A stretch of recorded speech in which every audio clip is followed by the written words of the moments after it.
Welcome to the Don James High School Football Report. Happy Tuesday, everyone. The college football rankings just got released. Same top four as last week, but we've got a jam-packed show tonight. Got a lot of things to talk about. It was a huge week last week in high school football. Lots of upsets. It was a week the week before that was kind of stale. I didn't even really put out rankings because nothing really changed too much. But, man, this week a lot changed. It's going to be fun to go through that top 25 and see the rankings. We've got a full locked and loaded show. We got Daron Bryden in, the sensational middle schooler that was ranked by the website I actually work for now, Rivals.com. We're going to have Brandon Kiley on from ESPN Radio Missouri and I think the Sports Wire on KTGR. We're going to have, the usuals on, my helpers, trying to help find a head coach for a couple of schools. And we're going to talk about the top 25. We're going to talk about a lot of things tonight. But first thing we want to do is welcome Daron Bryden to the show. How's it going, man? Good. Good. Oh, I'm happy for you to come on. Me and your dad, I've talked to him for a little while. Great guy, by the way. You got an awesome father. I just want to definitely say that. Yeah, thank you. I'm happy you let you come on the show. How's it been? How's football going? Football's good. We finished the season 10-1. We lost in the state championship, but it was a good game. I had a good game. Right, yeah. I've got your stat line. 20 touchdowns, 84 of 123 passing, and over 1,000 yards, and only 2 interceptions, 10-1 as well. Only that loss in the championship.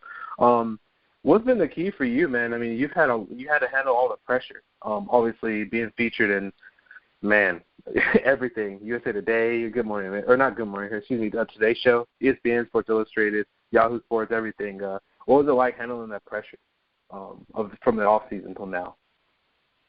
I don't let it affect me. I just take it as motivation. I like all that stuff, and I don't let it affect me. I'm just used to it. It's not really pressure to me. Right. It's crazy that you're 13, right? Yeah, I'm 13. Yeah, it's just crazy for me because, I know you probably heard this a billion times, but when I was 13, I couldn't dream about being on all these different shows and playing this elite level of football and being, part of on Rivals.com. Obviously, you're a really good quarterback. Sky's the limit. Who are some of your favorite quarterbacks? Now that you've I usually ask growing up, because I'm talking a little bit older people, but, right now, I guess for you, who are your favorite quarterbacks? Well, my favorite team is the Pittsburgh Steelers, so I like Big Ben. And I like Tom Brady. Yeah, those are two of the best quarterbacks. It's 6 Super Bowls, between those two guys. So yeah. Pretty. Oh, you're a Steelers fan, right? I know your dad's a Steelers fan. Okay. Yeah, pretty good year so far. I know Big Ben's been banged up, but man, he played a heck of a game, even though he was banged up on Sunday when Landry Jones went out. I will ask you this: what schools have you been interested in? What schools have been interested in you so far? UMass, Temple, Old Dominion. Their quarterback coach likes me, and some other schools. They've been talking to my dad and stuff. We went to a lot of football camps over the summer. Yeah, what was the best thing you took away from those football camps? Older guys, I guess you're playing with. What was the best thing you took away from that? Just being able to be with the older guys and learning from them and being able to compete with them and hanging out with them. Okay, yeah. I want to talk about your dad a little bit. What's the best thing you learned from him? Because obviously he has to handle a lot of things that you do. Everything goes through him pretty much. He's your father. By the way, I didn't know your dad was so tall, 6'7". Yeah. But, what's the best thing about how your dad is handling everything? Or both of your parents, to be honest. I mean, they're both calm about it. We just, like, listen to it, and we're proud of it, and we're just all calm about it, and we just stay humble about it. Is that how you've handled the other flip side of it, the criticism as well? Obviously, you've taken criticism. I know that, especially probably your parents, for starting you off at such a young age and exposing you so young. But I know I've talked to David Sills' mom, who I know, he's gone through some of the same things you have. So how have your parents and yourself handled the criticism? I mean, like, we don't let it affect us. Like, we know what's true, and what they want to say, they could say. We just stay humble. I mean, yeah, that's a great, attitude to have, pretty much, in my opinion. Going forward, what high school are you? I don't know, private schools, all academies out there. I don't know which high school are you going to say? Local in Connecticut, as far as high school goes, or you're not thinking about that right now? We don't know. We're keeping our options open. We've been, there's been a couple high schools in Connecticut, so we're keeping our options open. We don't really know yet. We're starting to think about it, though. Okay, gotcha. That's a smart move. You got, obviously, the rest of this year and then the 8th grade year. I do want to ask you this before I get you out of here. I want to keep you up too late now. I know it's 10 o'clock on the East Coast and everything. Obviously, I know your parents' background. They're both deaf. Am I correct? Yeah. What's that been like? What's that like for you? Obviously that's a pretty big deal, man. You're 13 years old. And both of your parents are deaf. I mean, I'm pretty sure that's tough on you, but I'm sure it kind of makes you grow up faster, right? Yeah, 'cause it's almost like learning a new language. Like, I have to sign to them, and it's, actually pretty cool 'cause, for hearing people, they have to, talk, and I could just sign to them wherever I'm at. So it's just easier for me and for all of us to communicate. Right, yeah. I mean, it's totally, I took a little American Sign Language. Don't know too much, but, that's great. I mean, your story's great. Your background's great. I did a piece on you this summer that Daron Bryden from ESPN, and he liked it a lot. A lot of people liked it. It did really good. I'm definitely proud of you, man. You've came a long way. I remember first seeing your tape, and, no problem. Like I said, you got a good head on your shoulders to be a preteen, man. And like I said, you come from seems like a really good family. Talk to your dad and everything like that. So I hope you have a good rest of the year, and I thank you for coming on the show. I really do appreciate it. No problem. Thank you for having me. Oh, no. Have a great night. Have a great night. Wait, Darren, you still there? Huh? You still there, Darren? Yeah, I'm still here. Before I let you go, actually, Jim Cobern just came on the show. Jim, how's it going?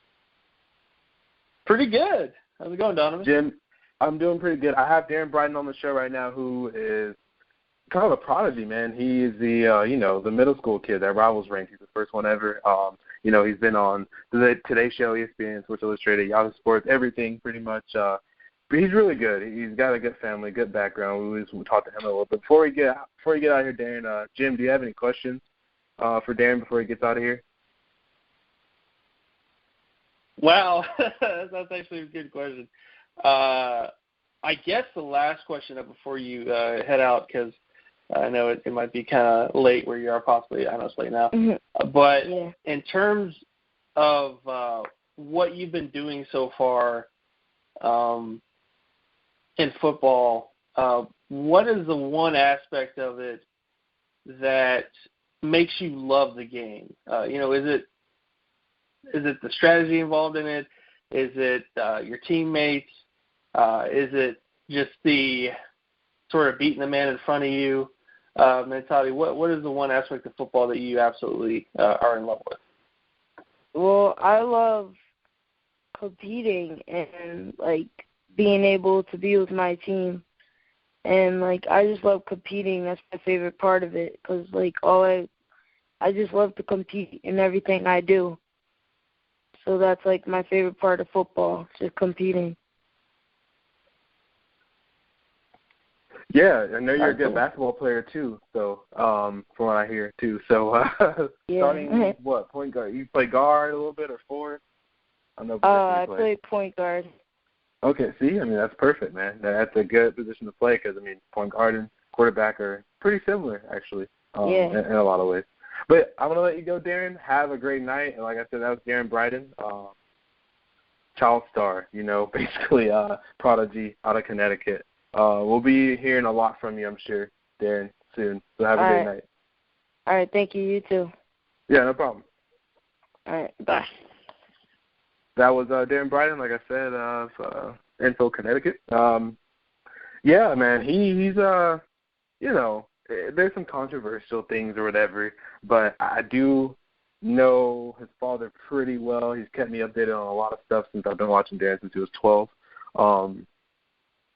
He's going into his final year of middle school. He'll be in high school soon, and I'm sure he'll be starting wherever he is. He's a really good quarterback. Rivals.com ranked him and I believe another running back out of Louisiana, if I'm not mistaken. They did a really good job with those kids because it's not too much to me. He's not overexposed. His parents are doing a really good job. Both of his parents are deaf, so he grew up a little faster. Yeah. Grew up a little faster. Oh, yeah, absolutely. Yeah. Some other kids. Yeah, that kind of situation's different. I took American Sign Language. That's nothing. I mean, I don't know anything, but it's hard. I do know that, and I've spoken to people that, lost their hearing or whatever, and it's tough, and he's doing a good job, like I said. His stats are really good, actually. He only threw 2 picks and threw 20 touchdowns. 7 of his games actually were mercy ruled, which means you cannot throw after the mercy rule. So the stats could have been a lot better. But, it's middle school. It's like basically, like watching the Little League World Series and, the team has to just give up. That's basically what it is. But, no, he did a really good job. I look for him to be, at a really good school up north. Like I said, he lives in Connecticut, his parents. And once he starts high school and the recruiting starts getting really serious, to me, cause it's far to project, man. Jim, we've talked about it. It's hard to project high school kids. So yeah, projecting a middle school kid is pretty much impossible, man. 12 years old. Yeah, he's 12 or 13, but yeah, pretty much. Yeah, he's a teenager, preteen. It's hard. He goes to camps with guys older than him, so it makes it a little easier. Oh, of course. Yeah, but during the game, I don't know who's good in youth football. You know what I mean? I can't keep on youth football in Connecticut. I can't do everything. I mean, me and Jim do a lot. I was watching youth football the other day, and I saw the next Adrian Peterson, man.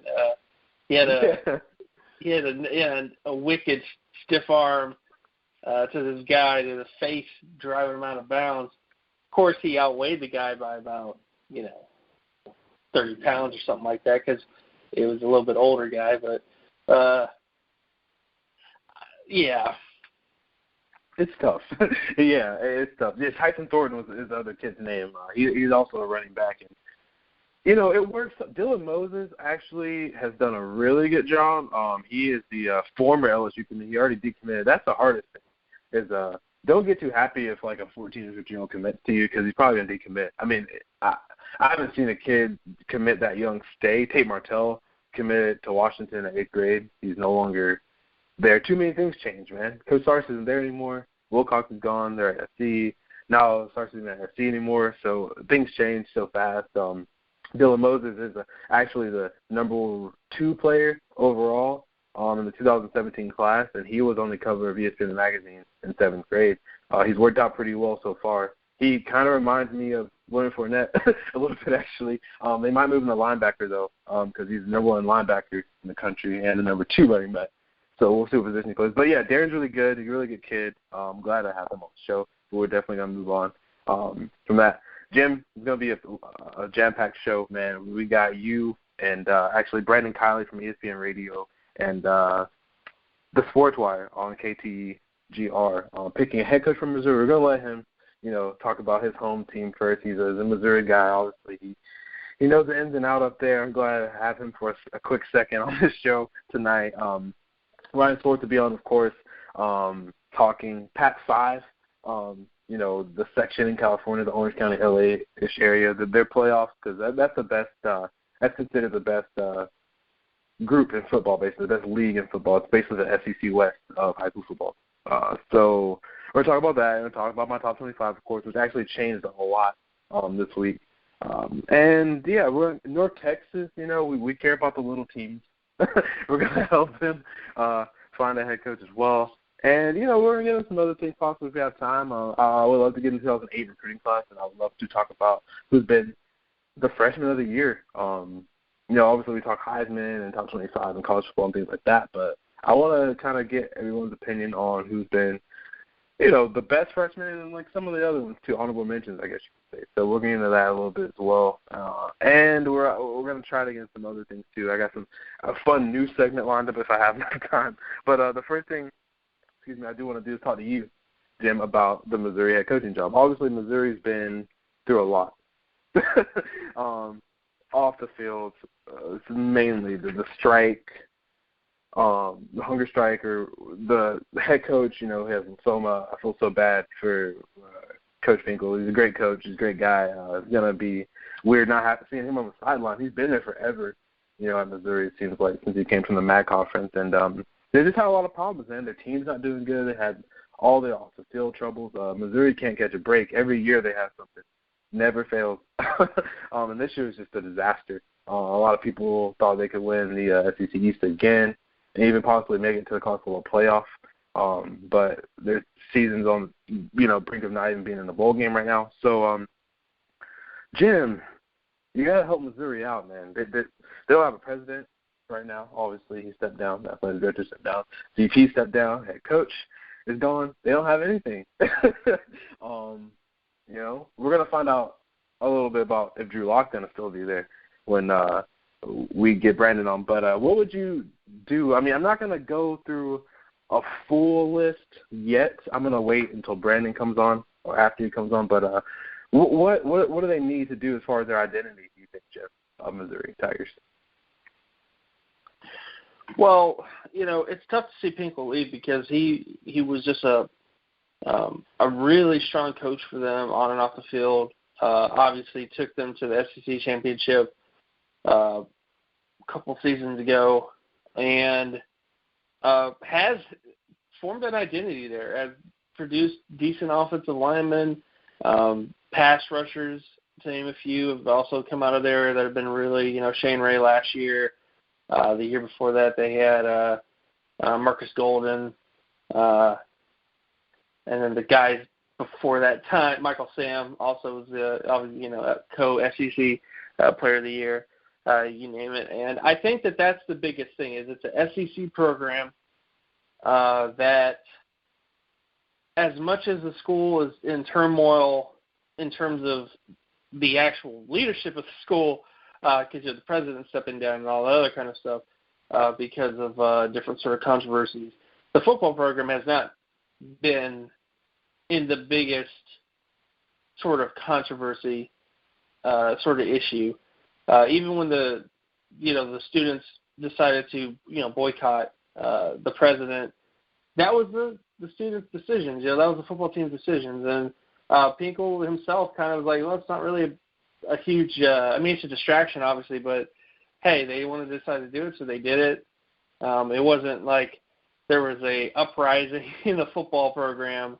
Pinkel kind of supported the players that whatever decision they wanted to do, and felt like it was the right decision that they decided to do that. They obviously had the Matty Monk issue, which I know that you've talked about on a few other shows in terms of what happens to him. Obviously, he's not on the team anymore and will probably pretty much gone from Missouri's program for the most part because of the internal issues. Yeah, he just got in trouble again, with the fight at the bar or whatever. So, well, it wasn't even a bar, really. Yeah, like a restaurant, or Buffalo Wild Wings, like one of those type of places. So, right, exactly, yeah. Exactly. So, I mean, they've had issues with that, but I mean, this is a good program, and I think that it's the SEC. Like I said, it's the SEC program, so they can and have the resources to go out and get a really good coach if they want to. I know that some people might go, well, the president, the situation with the president is going to dissuade people. I think that's more a school administration thing. I think none of that stuff has really affected the football program. I know that, they were literally about to not play football because of the president's situation. But again, that knowing the facts on the ground in that whole situation, that was the players deciding to do what they wanted to do, and the coach supported it fully. He didn't put his foot down. It wasn't like the players it wasn't because of a dysfunction with the football team that caused this to happen. It was mainly, the players deciding to do what they felt was right as a team, and the coach supported it. So I want to see Missouri football back on top because, they definitely were a fun program to see, a program that showed everybody in the SEC that anybody can get back on top, in that way, and that Missouri was a program that nobody thought would ever get to a championship and that kind of stuff, at least as quickly as they did after entering the SEC. But they've proven that obviously that's not as true as people thought. But, I just hope that they can find a good coach and go from there. But overall, I think the program is fine. I just think that they just need to go out and get a head coach. And I think being an SEC program and being the success they've had in the past, I think that that's going to be pretty easy for them to find another good coach. Yeah, people are going to want to come to this job. I think they're going to get, probably their first or second choice. It's not going to be third, fourth, fifth, sixth. I mean, I think Missouri knows who they are. They're not going to try to get like Nick Saban or anything, or some coach like the 5-star coach, I guess you would say. But, they're going to get somebody below that. I know, the administration that are there do want somebody that can stay possibly a long time again, because that was a blessing, man, to have. But teams don't have that anymore. And Gary Pinkel never flirted with the NFL. Never really flirted with another coaching job. Took that team, like I said, from the Big 12 to the SEC championship, or SEC East titles. He never won a conference championship. Won Big 12 North too, but man, he put a lot of players in the NFL as well. I mean, they have a strong list, like you said, Shane Ray, especially linemen. Michael Sam, Blaine Gabbert, they got a couple quarterbacks, Chase Daniel, these guys were All-American players, and many, many more. And Doran Beckham for a little while was his highest recruit. All types of guys, man. So, and the guys this year, I know the linebacker, Brothers is his last name, if I'm not mistaken, is high on a lot of people's list. So there's a lot of good talent. You got Terry Beckner Jr., who's a true freshman. He's one of the best defensive tackles in the country last year. And you got Drew Lock. So you got two guys that are going to be true sophomores that are legit All-American guys to build their offense and defense. And then you got your whole line coming back, besides Boheim, I think, at tackle. So you got a pretty good team coming back. And, yeah, this is a good program. Elite? No, not elite program, but I would say it's a 4-star program, not 3. They've done a lot of. I mean, they've beaten up Florida and Georgia and Tennessee 2 years in a row. It wasn't a fluke. And this year they lost some games, man. They had a lot of problems. Coach Finkel's known he's had lymphoma for a while. The quarterback issue we already talked about with Matty Mock. He was the leader of the team, so having him go down was bad. They just can't really. They couldn't manufacture any offense, man. With him not being that good this year, then the receivers kind of being down, running backs pretty solid but not great, and then playing the SEC, of course. So it's a struggle, but there's a lot of good names out there that I will say that I've heard about. I've seen Dino Babbers. I think that's how you pronounce his name, if I'm not mistaken. He would be a pretty good fit, I believe, especially with. I don't want to get into race, really, but, I mean, obviously he's an African-American head coach. I think that might be, like, politically wise, a good hire for them. You don't want to hire someone based off their race. Either way, black, white, Mexican, whatever. But I think he's a qualified coach. So you got to give it. You're saying that he's a qualified coach and he's black, so he might help quell some of the issues. Yeah, I mean, I'm a black. realist. I'm a realist, man. I mean, I've got to keep it real. This is the best thing about having your own show, you have your own show too. So, you can just say things that you can't say on other people's show sometimes. And I think that's true, man. I mean, from people I've talked to, not insiders or anything like that. Well, there's an insider coming on in a few minutes, but I mean, not insiders, just people that know football will say, okay, this guy's done a good job at Bowling Green. It's in the MAC. He's coached at Baylor. He has success there. He had a little success at UCLA. Sure. I mean, he's a very well-experienced. Yeah, he's very well-experienced coach for this hire. Oh, and he also is African American. So yeah. Sure. He's Illinois too. I think I missed. He coached Jimmy G, right? If I'm not mistaken. Jimmy G for a year too. So quarterback. Yeah. Good. Jimmy G and then Matt Johnson, who the people are a fan of. So you got Drew Lock there. So yeah, that could be a name. We don't know yet. Todd Grantham is a name that's kind of like far-fetched a little bit, but if they want to keep that defense being good, he might be the guy. He's one of the most consistent coordinators. He gets a bad rap. He does a really good job to me. I mean, the Louisville defense isn't great this year, but he just got there. Got some pretty solid pieces.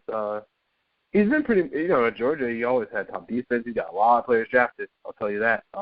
I can go through a lot of DCs. Outside of maybe Kirby Smart, he might be number one.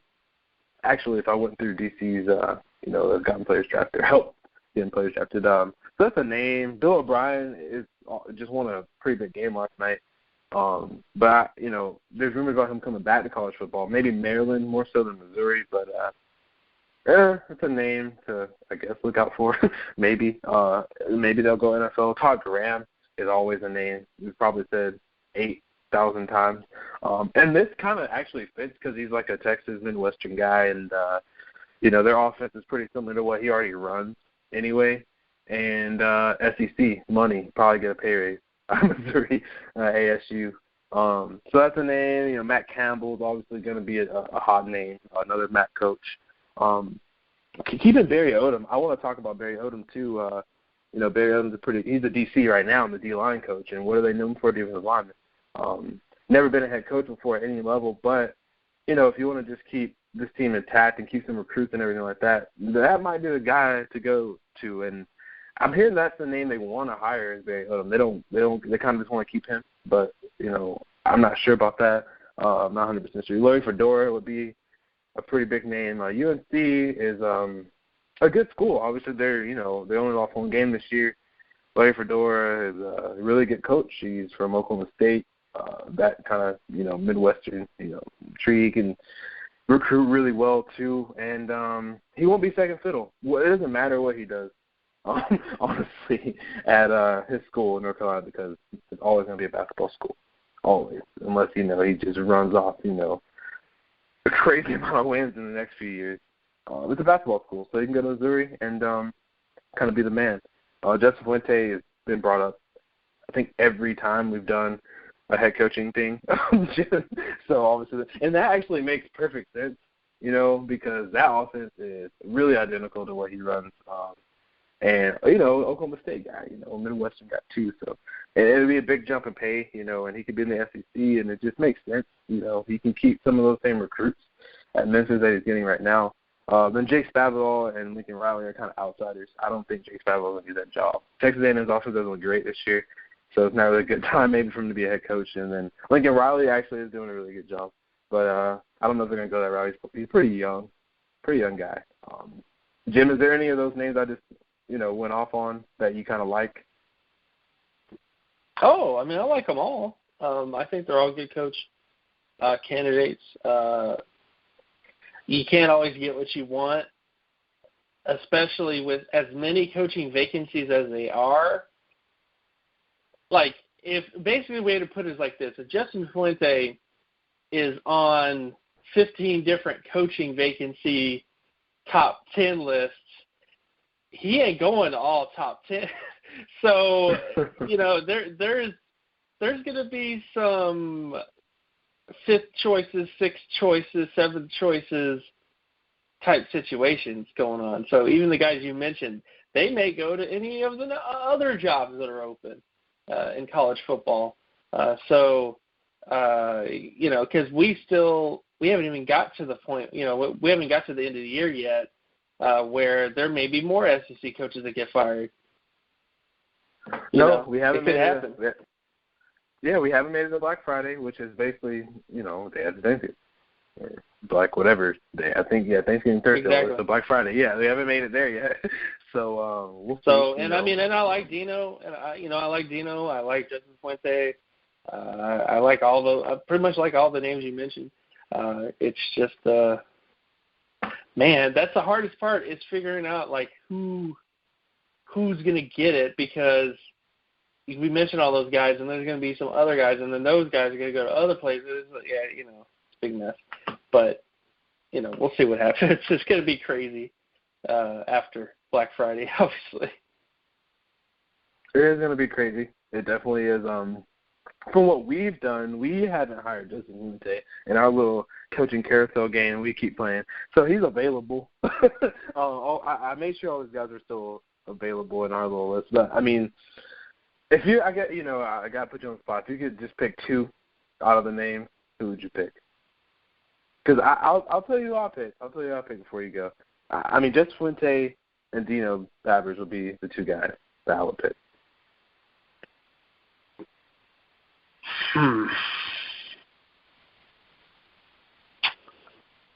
Yeah, it'd probably be Justin Fuente and the Indiana OC. I think also is a guy that because of the type of offense that Indiana runs. Like I said on the last show, he's a guy that's young for the most part. In his 30s. He has a lot of experience with the passing game, developing wide receivers, developing running backs, doing that whole side of things. Runs it's not spready, but it's a power mixed in with, it's a college, pro college offense, in a way. So I think that he would be an interesting sort of candidate if you were looking to groom a guy that is not too young. Now, he's white, which – I don't know. I mean, I don't think it's that big of a deal, honestly. I mean, it's not. Like it's not. The controversies there have really less to do with the president being white as much as the president ignoring people that have grievances and not really dealing with those grievances. But he would just be another guy I'd kind of throw into. So yeah, Dino definitely, Justin Fuente. And then maybe throw in the Indiana OC. And I keep forgetting his name, and I know that's bad, but he's a guy that I just, when you look at Indiana's turnaround and what they've been able to do, it's been heavily influenced by their offensive play. And he's one of those guys. And he can also develop quarterbacks. I know Nate Sudfeld hasn't exactly been spectacular, but he has his fans, and they have been able to put decent quarterbacks out there. So I think that if you were in a situation where you couldn't get Fuente and you couldn't get Dino, the Indiana OC would probably be a good sort of guy to look at in that situation. And he also kind of knows the Midwest recruiting, definitely for being from Indiana. And Missouri is kind of a Big Ten-ish. It's a Big Ten-ish school in an SEC world in a way. So it's like in between, So he would have a good feel for that sort of thing in a way. Right. Yeah, I agree with you, man. I definitely do. It was interesting to me. Is going to be like, I've heard like they might try to go bigger name than what I've listed off. I mean, besides Bill Carroll, NFL head coach, but they're going to try to go like big. Like they want. Okay, like that was fun, like the Gary Pinkel thing. They're gonna go big air now. They want a big time coach. I'll see about that. I'm not sure. I would want a guy that can recruit that area, because that's a tough area to recruit. That's what made Gary Pinkel great, is that he kept kids like Terry Becker from East St. Louis or whatever. I know they didn't get like Zeke Elliott or whatever, but they kept most of the kids in Kansas. Battling Kansas isn't hard, but K-State and like the Midwest school, you still have the you're like in the Big 12 basically. You're battling those schools and your SEC schools. You get more and you might get less. They've done a really good job keeping kids locally. It's just a weird spot. Ohio State's out there, and they're not even in either of those conferences. Notre Dame is dipping in because it's pretty close, so it's hard. You got to get that. That's the most important thing to me. Brandon, Kiley, are you in? Yeah, man, what's going on? I'm doing great, man. I'm happy to have you on the show. Guys, if you haven't had a chance to listen to Brandon, or if you're not familiar with him too much, he's probably the best thing going to Missouri, in my opinion. Best follow on Twitter. He's the host of The Y on KTGR and ESPN Radio. How's it going tonight?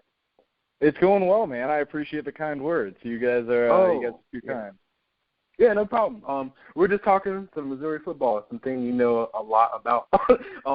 He's been a busy man, pretty much since like Matty Mock situation the first time, not the second time at the fight, but or whatever verbal argument.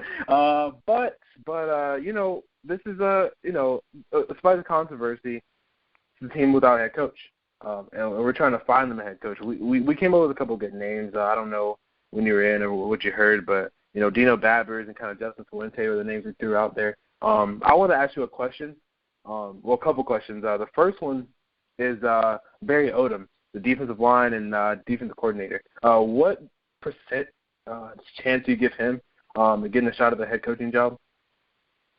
That's an interesting question, the way you phrased it. What percentage chance? I would say 33, and here's why. I think there's three candidates for this job. I think it's either Justin Fuente from Memphis, the head coach there currently, Tom Herman, the head coach currently at Houston. I think he's a long shot, but the Mack Rhodes connection is obviously there. And then Barry Odom is the third. I think you offer it. If you want Tom Herman, I think he's the guy you go to first. And then after that, if he says no, you go over to Justin Fuente. If he says no, Barry Odom's going to say yes. So I think it's going to be one of those three guys. I really do. And Barry Odom is, I guess, a fallback option, but a damn good fallback option if that's what he's going to be considered. That's a higher chance than I thought you would say, to be honest. I was thinking maybe 15, 20. But it's good to have a short list. They pretty much know what they want. This is, like we're saying before, this is a good program, man, consistent. They've won a lot of football games. They did a really good job quick in the East. Like I said, I think they did a really good job recruiting. Terry Beckner was one of my favorite players coming out, and Drew Lock as well. Those were local guys in the state that you had to keep. They did a good job at that. They have cornerstone pieces. Let me ask you about Drew Lock. Had his up and downs this year. Of course, Matty Mock is pretty much a goner now from the football team, so it's Drew Lock's team now. Locktober was a fun hashtag. That's over now. But is he going to stay put with the Gary Pinkel situation, him being out? Is he going to stay at Missouri? That's an interesting question, and it's something that I've actually been asking a lot as well. I don't know, man. I think so, and he said he made a few comments earlier this week saying like he's still committed to the Missouri football program, but everybody's going to say that right now, and especially without knowing who the next guy is going to be. If Barry Odom's the next head coach, I would be shocked if you see a whole lot of departures. The guys love him. I mean, he's the next in line in that Gary Pinkel lineage of being really close to the players, being a player coach, while also kind of being firm in his ways. So if he's the next coach, I would be surprised if you see many departures. But if it's a guy like Tom Herman or Justin Fuente, who none of these guys have ever met before, I don't know. That could be interesting because Drew Lock still has 3 years plus a red shirt if he needs it. So maybe you could see him transfer, but I think he'll stay put. But again, it's totally up in the air, so I don't know. Right. I just, I noticed that, the young guy, the coach he wanted to play for is gone now. So it's a pretty big deal. Like I said, I love Drew Lock. I think he's, it's too far away. I know he's a youngster, but he's probably, NFL-type quarterback, being big and strong arm type of kid. So, Jim Cobern, do you have any? Go ahead. Not to cut you off, sorry, but the other thing that's going to be interesting to watch with that specifically is what happens with Andy Hill. He's been on the staff for like 25 years now. He's a Mizzou through and through guy. If they go outside of the program, if they go with, again, Tom Herman or Justin Fuente, do they consider keeping Andy Hill on the staff just to make sure that Kansas City connection is still there, and specifically the Drew Lock connection is still there? So that's another thing. If they go outside of the program, maybe watch to see if they keep Andy Hill on the staff. That could give you an idea as to what's going on with Drew Lock. True. I didn't think about that aspect of it. Andy Hill, you got to keep him. I think that's why it's hard for me to. Yeah, Fuente's probably a better head coach. I mean, obviously he's a better head coach than Barry Odom there. I've never been a head coach, but keeping those kids there, the young team they have, and the guys like Andy Hill too on the staff is a pretty big deal to me, and I'm sure to Missouri fans and program. Jim Cobern, do you have any questions for Brendan Kiley?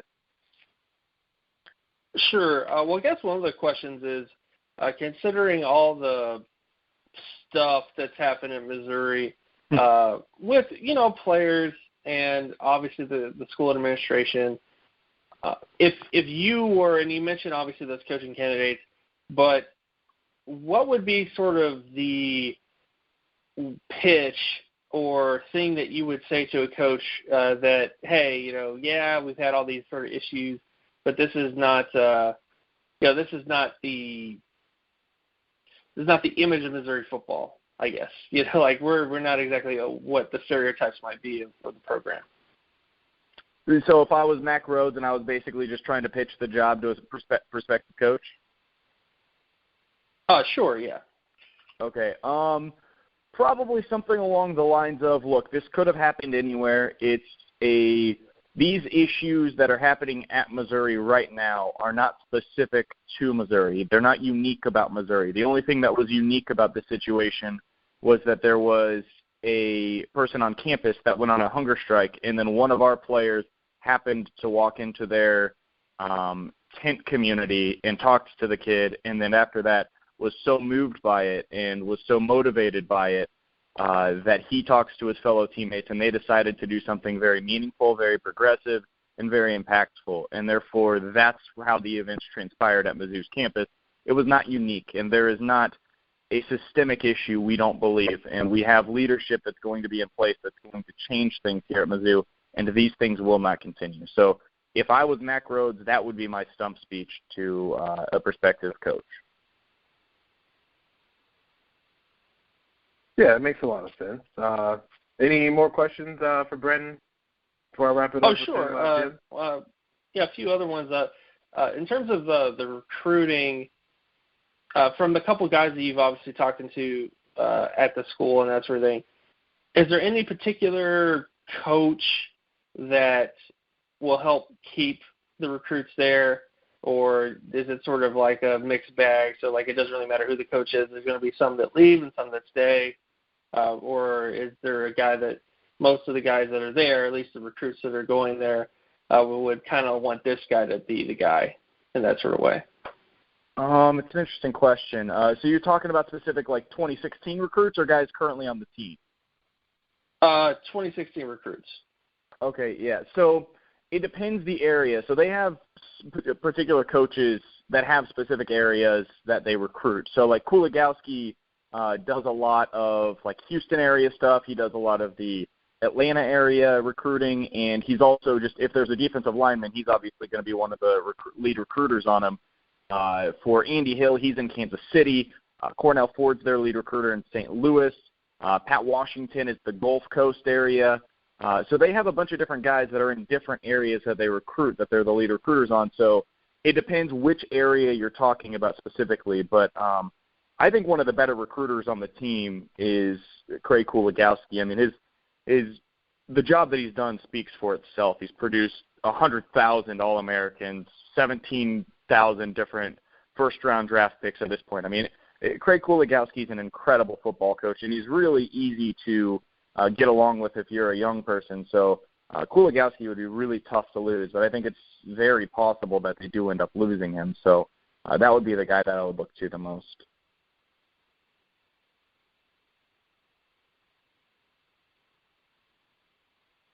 Okay, yeah. I mean, it's going to be that's why I got to lean towards Barry Odom. I guess is my guy. If I'm going outside, I'm going Fuente. Barry Odom would be my guy just to keep everything intact. I mean, they're so solid. I know they might not even make a bowl game, which I'm going to ask you that too. Are they going to make a bowl game and beat Arkansas or Tennessee? I've gone back and forth on this one. I think they're going to get destroyed by Arkansas. I'll say that. And I don't have a whole lot of stats or figures to back that up, but Arkansas is playing really well right now. And if you just look up and down their schedule, they've been playing pretty well recently, and Mizzou hasn't, to say the least. But this Tennessee game's really interesting because you just don't know what to expect out of Missouri with it being senior day, with it being Coach Finkel's last game at home. We saw what happened whenever they had the motivation, the added emotional lifting of Gary Pinkel telling them the day before that he was going to be retiring after the season, and they played their best game of the year against BYU. So I don't know how much of an impact that's going to have against Tennessee, but I'm kind of leaning towards they're going to find a way to beat Tennessee. I don't know why, and it's totally irrational because Tennessee is the better team, but I think maybe somehow, some way they're going to find a way to pull this out this weekend. I mean, that'd be great if they can get into a bowl game and win that game for Coach Finkel. So, I mean, I like that Tennessee team too. I would like to see them win, but, emotional-wise, got to go with the Tigers on that one. Any last questions, Jim, before I let Brandon go? I know, daughter says a little under the weather, so let him go a little early. Sure. And I guess this is kind of how we got here. So, obviously, the program went to the SEC championship, which was a huge accomplishment, especially for the program. Had an SEC Player of the Year. You go through the quarterback sort of situation, and you go through that other sort of stuff, and you kind of weather the storm in those sort of areas. But my question is, what was the main reason why things kind of regressed, I guess? Was it just because they built up to that point, and then a lot of the seniors and the elder guys kind of left, and then you kind of had to develop a lot of young talent that just weren't always ready to step up? Or was it making the wrong decision here or there in terms of a recruit? Or what do you think was one of the reasons why they kind of fell back as kind of became one of the right. I'm not going to say it's the worst team in the SEC, but it's one of the not so good teams in the SEC right now. No, it's fair. It's fair. It's a fair question. It's something that I've thought about a lot this season, and I think there's a lot of different factors that go into it, as always there are. I think at its core, it's a recruiting failure. Because if you look at the wide receivers and the way that they just kind of structured the classes, they have 7 underclassmen wide receivers that are playing right now and 1 upperclassman. And you never want that to be the case, right? So you kind of want to spread those out so that way you've always got at least a couple upperclassmen that are going to be playing that have been in the system for a while. And that just didn't happen. And then on the offensive line, if you look at some of the recruits that they lost really late in the process, they had some really good ones. There's the skipper guy down at Arkansas. He was a late recruit that flipped over to Arkansas. There was one that ended up going to Iowa. I forgot his name, but he flipped late in the recruitment. He's a really good player up at Iowa now. And there's a couple more that they lost that were all really good players and went on to be really good players, but they lost them so late that they weren't really able to replace them with high-level recruits. And so that hurt them along the offensive line as well. And when you compound the two, now you're looking at a really, really young receiving corps because you messed up the classes, and an offensive line that's kind of just patched together outside of Evan Boehm and Connor McGovern. And that's 2 of your 3 or 4 position groups offensively, and now you've got some real issues. And while the defense is amazing, and they've been incredible all season under Barry Odom, the offense is just totally inept for most of the year. And that's kind of how we got here, is just a recruiting and a class failure based on the coach's behalf. And it doesn't happen often under Gary Pinkel, but this was the year where it all kind of caught up to him. Right. I mean, okay. I agree with you there. Yep. Last question. Oh, sorry. Go ahead. Sorry, my bad. One last question. This is a pretty easy question. In terms of the guys that are going to be entering the draft this year from Missouri, everybody knows about Kentrell Brothers. I think he's amazing linebacker. Doesn't get enough love, honestly. But who are some other guys, maybe under-the-radar guys? It's a program that obviously has struggled this year.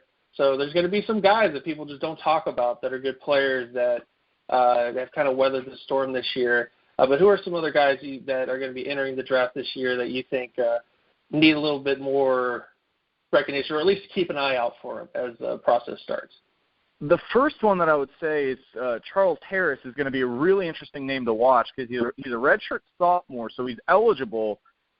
He said earlier in the season, that he'll be back after the season, but with the Gary Pinkel situation, things might change. I don't know. I mean, if Barry Odom's back, I would expect him to be back as well. But if they go with an outside hire and Charles Harris doesn't know who the defense coordinator is, everything's kind of up in the air, and he's being told by the committee, hey, you're a first or second round pick, which, I mean, maybe could happen. I don't know. I haven't looked at the process enough to be able to say that right now. But that's an interesting guy because he's super raw, he's super athletic, and I mean, we talked to Marcus Golden today on the show, and he said, look, when all's said and done, Charles Harris is going to be the best of all of us that came through that program, and I think he's probably right, just based on his raw skill alone. So Charles Harris is going to be a really interesting name to watch. And then if you're looking at the upperclassmen, the seniors that are actually for sure going to be leaving, Evan Boehm's going to be interesting because I don't know if you project him to center or guard, and he's had a pretty rough year, but he's still one of those guys that he brings so much leadership along the offensive line, and he's so skilled. He'll be an interesting name as kind of a mid to late round pick. And then Connor McGovern's crazy athletic. He broke basically every weightlifting record at Mizzou, and he's playing out a position right now at left tackle for Mizzou, but as an offensive guard in the NFL, he could project to be somebody that plays eventually for an NFL team. So maybe he could be a fourth to seventh round pick as well. So those are probably the two guys that I would keep an eye on that maybe aren't getting talked about a lot right now that could end up helping the team next year.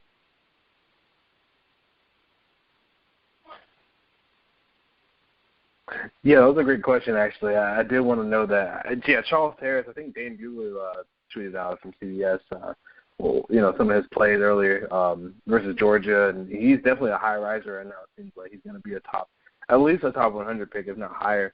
And I do like McGovern. I think he's going to be a riser when it comes to that combine when he just destroys everybody in squats and bench press.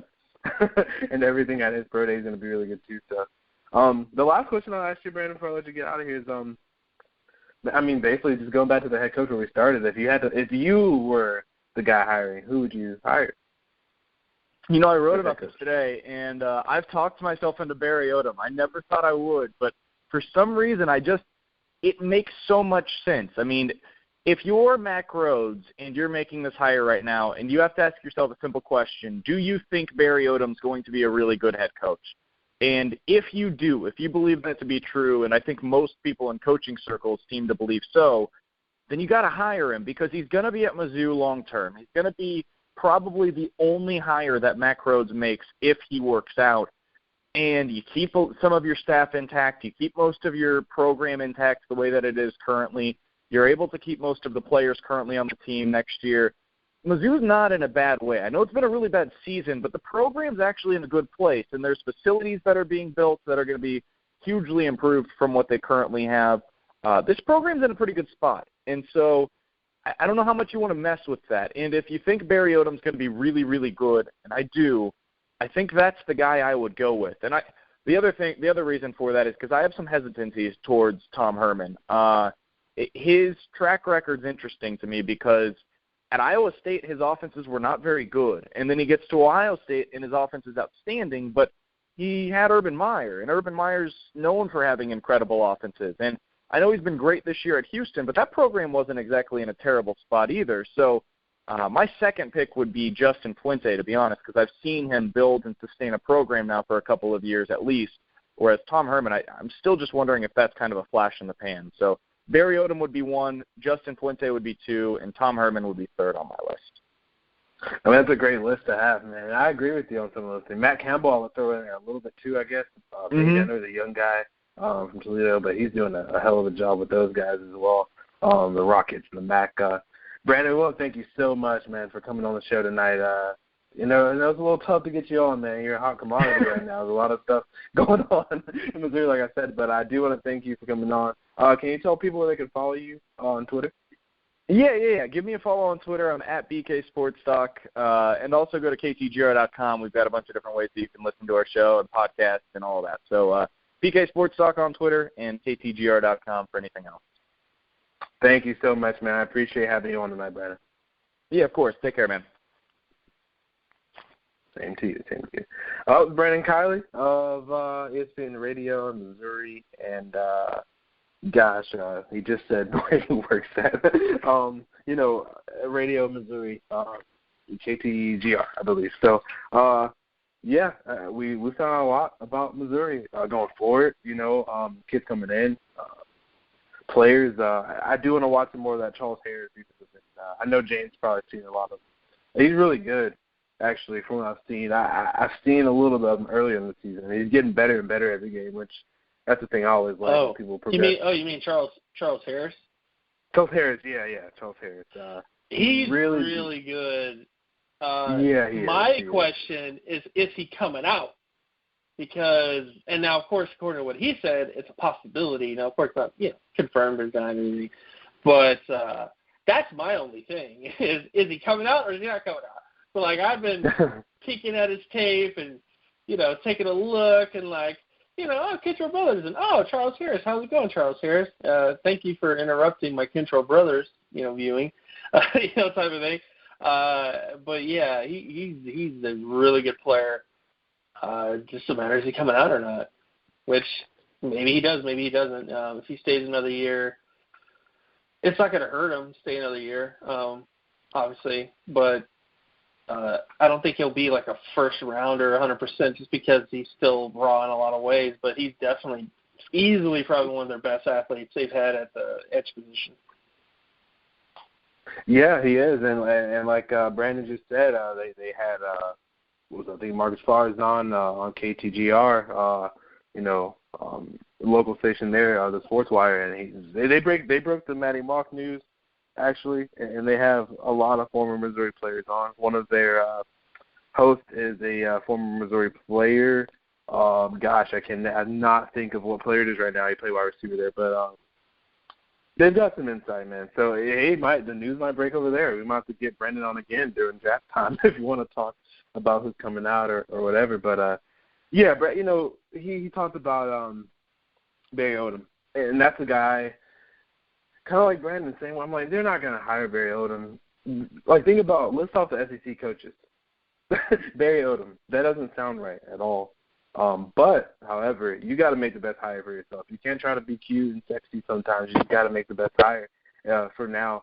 And that's a guy that is, the safest hire to make because he can keep all the kids there. No one's going to transfer if Barry Odom stays. You probably keep Charles Harris, at defensive line because he's a D-line coach.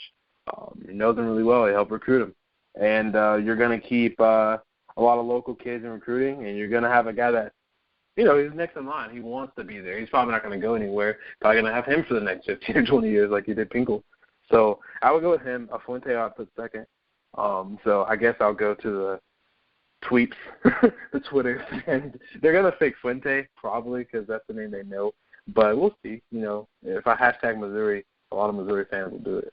So they might pick Barry Odom. But we'll see. Like I said, it's going to be interesting to see what they do because it's just the coaching carousel that keeps going on and on. But if they keep Odom, there's not much carousel to be had because you've got to keep everybody on staff. You just have to find another defensive line coach probably, but they'll probably just promote somebody within.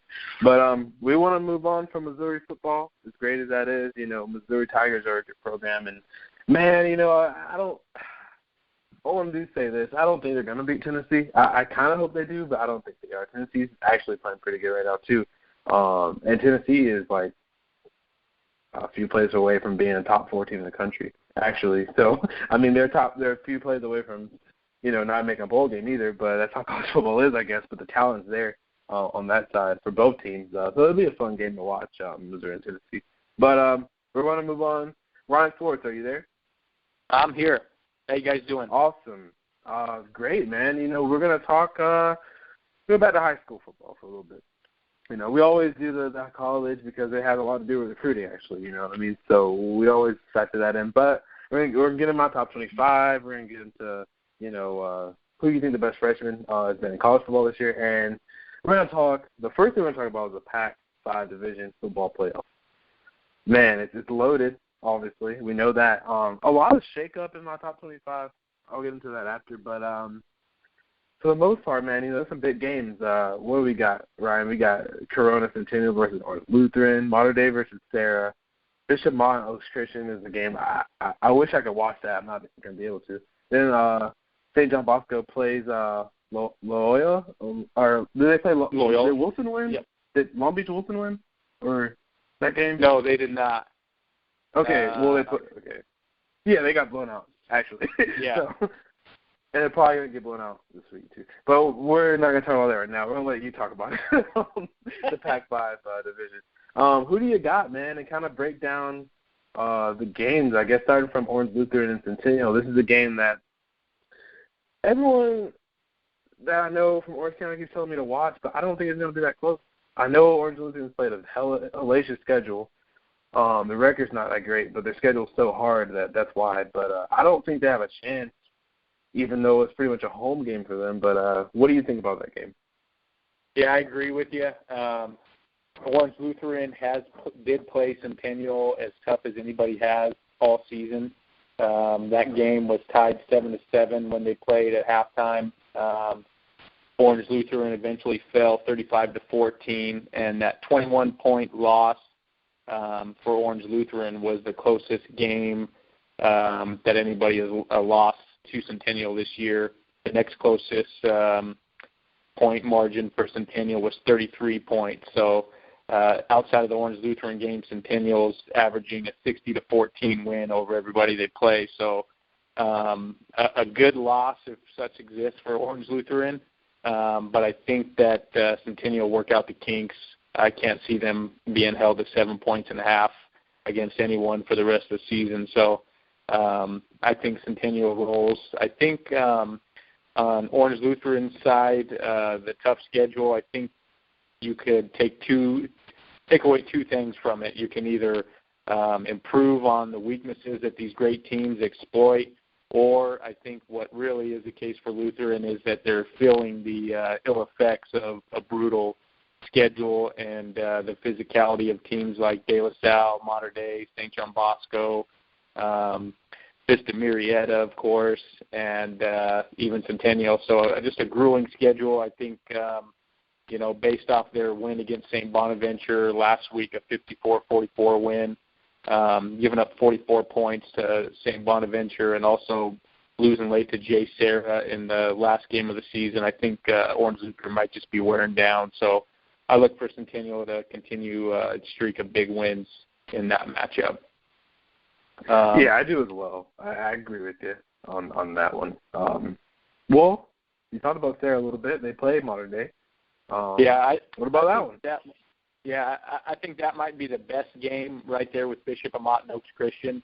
Those two games in the middle of the bracket should be very competitive. You have a heck of a matchup between Mater Dei's left tackle Frank Martin and Sarah's right defensive end in Oluwole Betiku. 4-star, 5-star guys. I would really love to be there and see that matchup because I think they'll just be going at it all game. Maybe the best player on the field will be Sarah's quarterback, Khalil Tate. He's been just explosive all season, thrown for around 1,800 yards and rushed for around 1,800 yards. That's 40 total touchdowns on the season. So just a tough guy to contain and slow down. I think right now I might take Mater Dei just slightly, maybe a late field goal or something to win it, but Khalil Tate has shown he can certainly do it alone, put the team on his back and carry him to victory. So I won't, gun to my head, I might take Mater Dei, but no real certain prediction there because I think that'll be just maybe whoever has the ball last will win. Yeah, it's probably going to be that type of game.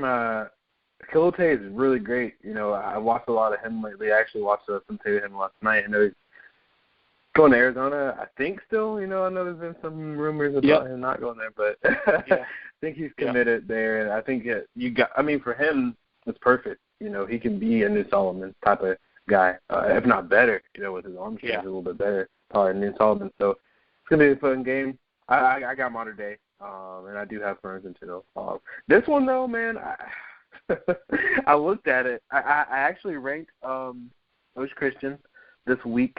I believe I have them ranked 25 in the country, but that might just go away because Bishop Amont's a really good football team. What can you say about that one? I actually have them 23rd in the country because, I mean, they've just been playing so good. They're really underrated up in Westlake Village. Yeah, this is going to be another fun matchup. I could see the modern-day Sarah game having some defense. I don't know about the Oaks Christian Bishop Amat game. I think that's just going to be maybe similar to the Centennial and Sarah game last year. I believe it was 68-64. I think we could see that with Bishop Amat and Oaks Christian this week. The sophomore quarterback that I mentioned in my top 10 last week, Matt Corral, he's the quarterback for Oaks Christian. He had a great game last week, real quick 200 yards with a high completion percentage and 5 touchdowns. I'm sure he probably didn't play the whole game as they routed Norco, but good game from him. Same thing for Bishop Amat's quarterback. And the 2 USC 4-star receivers got going. They combined for 5 touchdowns, and they each were over 120 yards receiving. So they're getting it going. Running back Toriano Sweet, another big part of the offense. So I just see points in bunches for these guys. We'll see. I think I'd lean Bishop Amat just because they're experienced. They've been here. They know what it's like to make a deep playoff run. They almost knocked off Centennial last year if it wasn't for a failed 2-point conversion. So I'll take Bishop Amat in a close one with a lot of points scored. A lot of points. I still can't believe Amat put up 72 on Norco. I know Norco's not the greatest team this year, but that's a pretty good defense. And, man, they probably could have scored more than that, to be honest. Yeah. It's going to be fun. I'm going to take Oaks Christian. You know, we usually agree, but I'm going to take Oaks Christian by 3. You know, a close game. Yeah. I just think their offense is going to have the ball last, and they're going to be able to score. I know you're going to pick Bosco. How much do they win by? That's a good question. I think with Bosco, they took care of business 72-7 against Corona in the first round. Really, next week against the Oaks Christian Bishop Amat winner will be their first true test in a few weeks. So if they're not looking ahead and they come out just as focused as last week, it'll probably be a running clock, another 70-point to maybe 7 type game. But Loyola does have a stud 4-star defensive back, David Long, committed to Stanford, that plays both ways. He's the best receiver on offense. Drake Beasley at running back. So a couple of good offensive pieces for Loyola. But St. John Bosco is just too tough, so I expect them to have a big win like they've been doing lately. Okay, fair enough. And like I said, all the same teams as you, so I got Oaks Christian. I'm going to go outside the Pac-5, excuse me. I get called up saying Pac-12 all the time when I talk about Pac-5.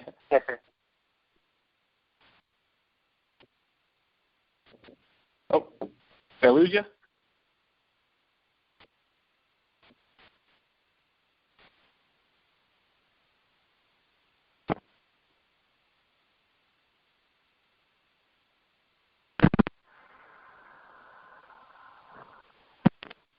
Ryan, still there? Yeah, I'm still there. Okay. Can you hear me? Sure. Yeah, I can hear you. I can hear you perfectly fine. Okay. Well, let me talk about another game. Mission Viejo versus Merida Valley. Is this one going to be close at all? I know Merida Valley has actually played pretty solid this year, even though that's a rival school of mine, of course. But they're 10-2 or 9-2 this year, and this is a big game for them on the road. Obviously, at Mission Viejo, do they have a chance to upset the Diablos this weekend? I would say no. Although you're right, Merida Valley, solid team at 9-2.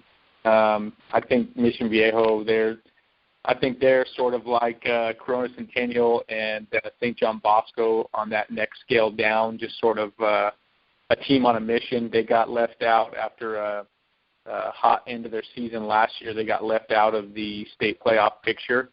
So I just can't see Mission Viejo letting up. and I don't think Marietta Valley doesn't really have that signature win. The two best teams that it's played, Vista Marietta and Rancho Cucamonga, they lost to. So I expect Mission Viejo to take care of business. And we're just all waiting for that showdown with likely Vista Marietta in the finals. We are, and I was going to ask you about Vista, too. I think they'll take care of business. I'm sure you agree. Yeah. Yeah, this playoff is both playoffs. I mean, they're both going to be really good. The Pac-5 playoff is going to be in Angel Stadium, the championship, rather, Angel Stadium. Are you going to be able to attend that one? You know what? I'm thinking I might not. Previously, I was planning on it, but I get that game on TV here in Las Vegas. A couple weeks after that, I'll be traveling to Sacramento for the state championship. So, and to be honest, I've seen some of the CIF championship games at Angel Stadium, and I'm not a huge fan of watching the football games inside of baseball stadiums, especially when the seating is sort of away from the field. So I think I might just end up staying home and watching it on TV. I agree with you. I kind of don't hate it, but I don't really like it that much. I mean, I'm an Angels fan, but I don't like it. Yeah. I just want to see them play there pretty much is what I'm saying. I wish they would just play yeah. at home. I think they should just give them another home game. Because it just looks weird with the empty seats in the baseball stadium so far away. Jim knows about that, man. He's a Raiders fan. They play in A Stadium, I guess, or whatever Coliseum up there. So it's weird. It's odd, odd angles, odd situations. Like, oh, hello, Fitz. In front of my arm area. Yeah, it's kind of weird. It is weird. Different. But yeah, well, I mean, we're gonna do this, I guess, for the rest of the way since everybody's in the playoffs now. Now everybody's in the playoffs. We can do a top four. We like the college football playoff. We did one a couple weeks ago. Kind of took a week off. I guess nothing really changed. Some things changed this week because Trinity is out. Can no longer put them in the top four. I just moved them in. Bad luck. They lost. They took a L this week to South Grand Prairie. Close game. They dropped pretty far, and like the USA Today poll, they're not even ranked anymore. But I still have them ranked. They don't play any more games, so they're gonna fall out, of course. But I have them 25th. But they took an L this week. Cedar Hill lost. If anybody has them in their top 4, top 10, to South Lake Carroll. I knew I picked that upset. I just felt like South Lake Carroll would win that game, man. South Lake Carroll hadn't had a signature win yet. That doesn't happen. Well, they got one now. And Baker Mayfield was there, so he's good luck, apparently, because he won his game too. So, he was at that game Friday and then won his game on Saturday. But what does your top 4 look like? Yeah, so right now I'll still have Bishop Gorman, but as I mentioned before, a big determining factor in Bishop Gorman's final ranking of the season will be how its big out-of-state teams do for the rest of the season. And Bingham, a game that we talked about last week, they fell to Lone Peak in their state semifinal. So definitely going to hurt Bishop Gorman. But Chandler and Don Bosco Prep and Bellevue still keeping Bishop Gorman's strength of schedule strong to this point. And really until those 3-team seasons are over, to me that would determine if Bishop Gorman keeps its number 1 ranking or not. For my opinion, at least, anyways. Number 2, St. John Bosco. If Centennial knocks them off or De La Salle, then that will change. But for now, St. John Bosco. Number 3, Allen, Texas. They have a lot of big games ahead, but I guess Trinity getting knocked off definitely helps them. So evaluating Allen's path to the state championship, and if they win, another determining factor if they move up or down. Centennial Corona would be my 4th team. But if you ask me this question in a few weeks after Colquitt County or even Grayson in Georgia win the state championship in Georgia, then it'd be tough to keep one of those teams out. And I guess the loser of the Pac-5, which is likely going to be St. John Bosco and Centennial Corona, would pave the way for that Georgia team most likely. And also right on the bubble, I know you said 4, but right on the bubble, IMG Academy. I feel it's hard to discount them because their season's over. If they're a rankable team, which they are in everybody's polls, then I think that's sort of a bummer for them that because they don't qualify to play in state and postseason play that they should be discounted because I think they certainly are one of the best teams in the country. And there's actually been some buzz that they could get a bowl game with the Georgia State champion. So a lot more evaluation points for IMG and a Georgia State champion if that game does happen. Yeah, I've heard that too. Obviously, living in Georgia for a while, Colquitt County and IMG are going to play each other. If Colquitt County wins the state title, that's the only catch to it. Yeah. I think they will. I think they will win their state title, but Rush Pros will play anybody. We saw it at Hoover. I mean, he's one of the best high school coaches in the country.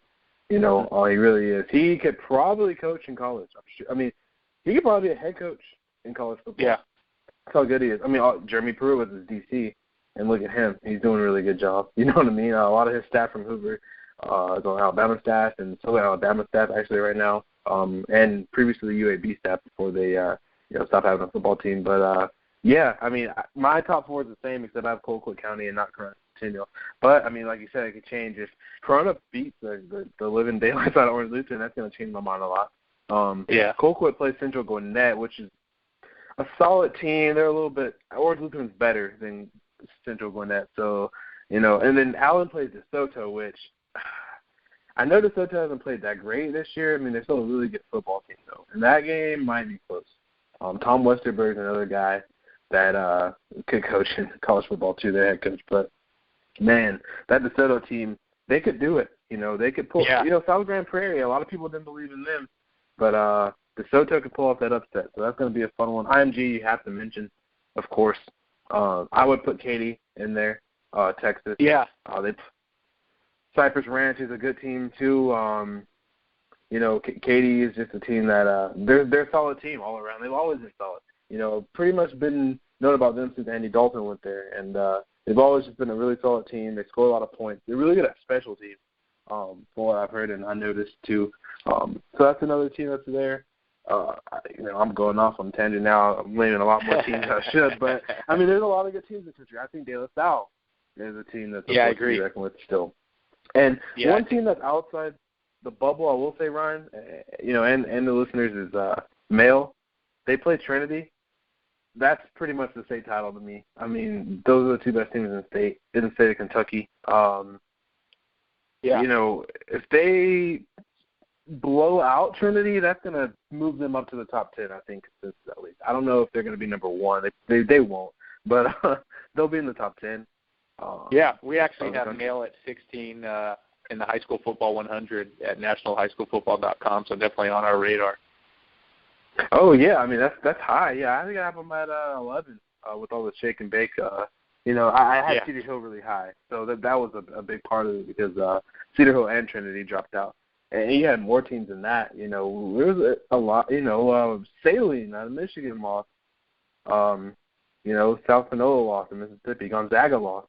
Bingham, like you mentioned earlier. Yeah. They took a L, which they haven't lost a game in state in like 4 years or something like that. So I believe it was 2012 was the last time it was 35 or so game win streak in state. So that Lone Peak team is tough. I've been following them and had a few write-ups on them, and good solid team.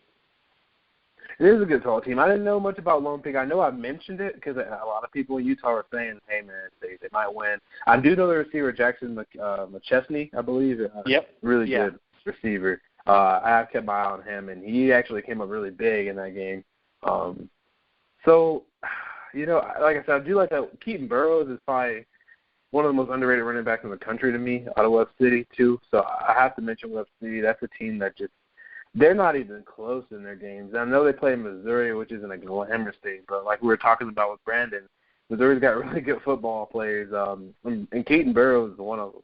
He's a really good running back. He has the most touchdowns in the state. by far. I think he's like 24 up on the next person or something like that. He's just insane. He ran for 4 last week. He's got all types of touchdowns and numbers to put up. So, yeah, I mean, and, another game I'm looking out for, well, I'll get into my top 25 is American Heritage versus Hollandale out in Florida. Hollandale's a really good team. Obviously, beat St. Thomas Aquinas. St. Thomas Aquinas plays Dwyer. So these playoffs are heating up, people. Keep an eye out for even Valdosta. They play Grayson. They're probably not going to win, I know, but that's a far trip for Valdosta to make. The weird thing about Georgia is some of these playoff trips are far. For some, like Cold Cliff is very South Georgia, but they have to make, they're playing Atlanta school. They have to come all the way down there. So, and Loganville obviously is in Atlanta. Grayson, they're playing Valdosta. They have to come all the way up. So it's like not that far of a travel, but I mean it's kind of far. For a Georgia team, it's pretty far. It's not California or Florida or anything, but it's pretty tough. I actually had a player, Brandon Dawkins, I believe, the quarterback for Oaks Christian last year. Yeah, it was or a couple years ago, rather, was on the show, and he was saying how far it was just to go to a game just because he caught traffic. It's L.A. How it is. So and how it is especially too. So we don't have too much traffic in Marietta. It's not horrible, but no. it can be bad. But it's hard to get some of these games. But this is a big week. This is just as big a week as it is in college football as it is in high school. As far as my rankings go and plays I'm looking out for. The last thing I do want to talk to you, Ryan, and Jim, I'll throw Jim in this one too, this segment. I'll get the Ryan first. Who would you say the freshman of the year is today, right now? I know there's 3 weeks remaining in college football, but who's been, I guess you have some honorable mentions in there, but, give me one guy that's been the best freshman. Oh, man. Christian Kirk for Texas A&M. This is just on a whim. You didn't give me time to prepare, but I didn't. Wide receiver for Texas A&M. He's really impressed me. Obviously, I haven't seen every single game, but when I do see him, he's as good as advertised, 5-star receiver out of Arizona. Christian Kirk definitely comes to mind. Josh Rosen, he's kind of had an up and down season. Definitely a lot of bright spots to look forward to. I'm trying to think. Who am I missing there, Donovan? Throw me a couple names. Well, I mean, let me ask Jim. Let me see what he's got. I know he's going to say Christian Kirk probably too. We all are. But Jim, what about your freshman of the year? Oh, Christian Kirk's freshman, up there. True freshman. Oh, so don't say Taysom sure. or any redshirt guy. I'll do my best, Donovan. But Kirk, phenomenal this year, special teams, and in terms of what he's been able to do. I mean, a guy that's competing with everybody on that Texas A&M wide receiver core, he's a guy that stands out. It's just a testament to just how good he's been this year. In terms of sort of, really think of too many. I mean, there's been a few edge guys here and there. I'm not sure about red shirt or not, with those guys. But there's been a few of those guys. Cornerback, I think Tyrone Miller Jr. from Kansas. I think he's a true freshman. I'm not 100% sure. But he's been somebody that Kansas is not a very good football team, but Tyrone Miller Jr. is really good. So he's been one guy that's kind of really stuck out to me. Is Brian Peavy true freshman? I think he's a red shirt. Yeah, I think he's a red shirt. Okay. It's all right. But I would say those guys definitely are the guys for me. Of course, Josh Rosen. Josh Rosen, you could say that because there is film of Josh Rosen this year that is incredible. It's like watching an NFL quarterback in college football in a way, in terms of just his ball placement, his accuracy.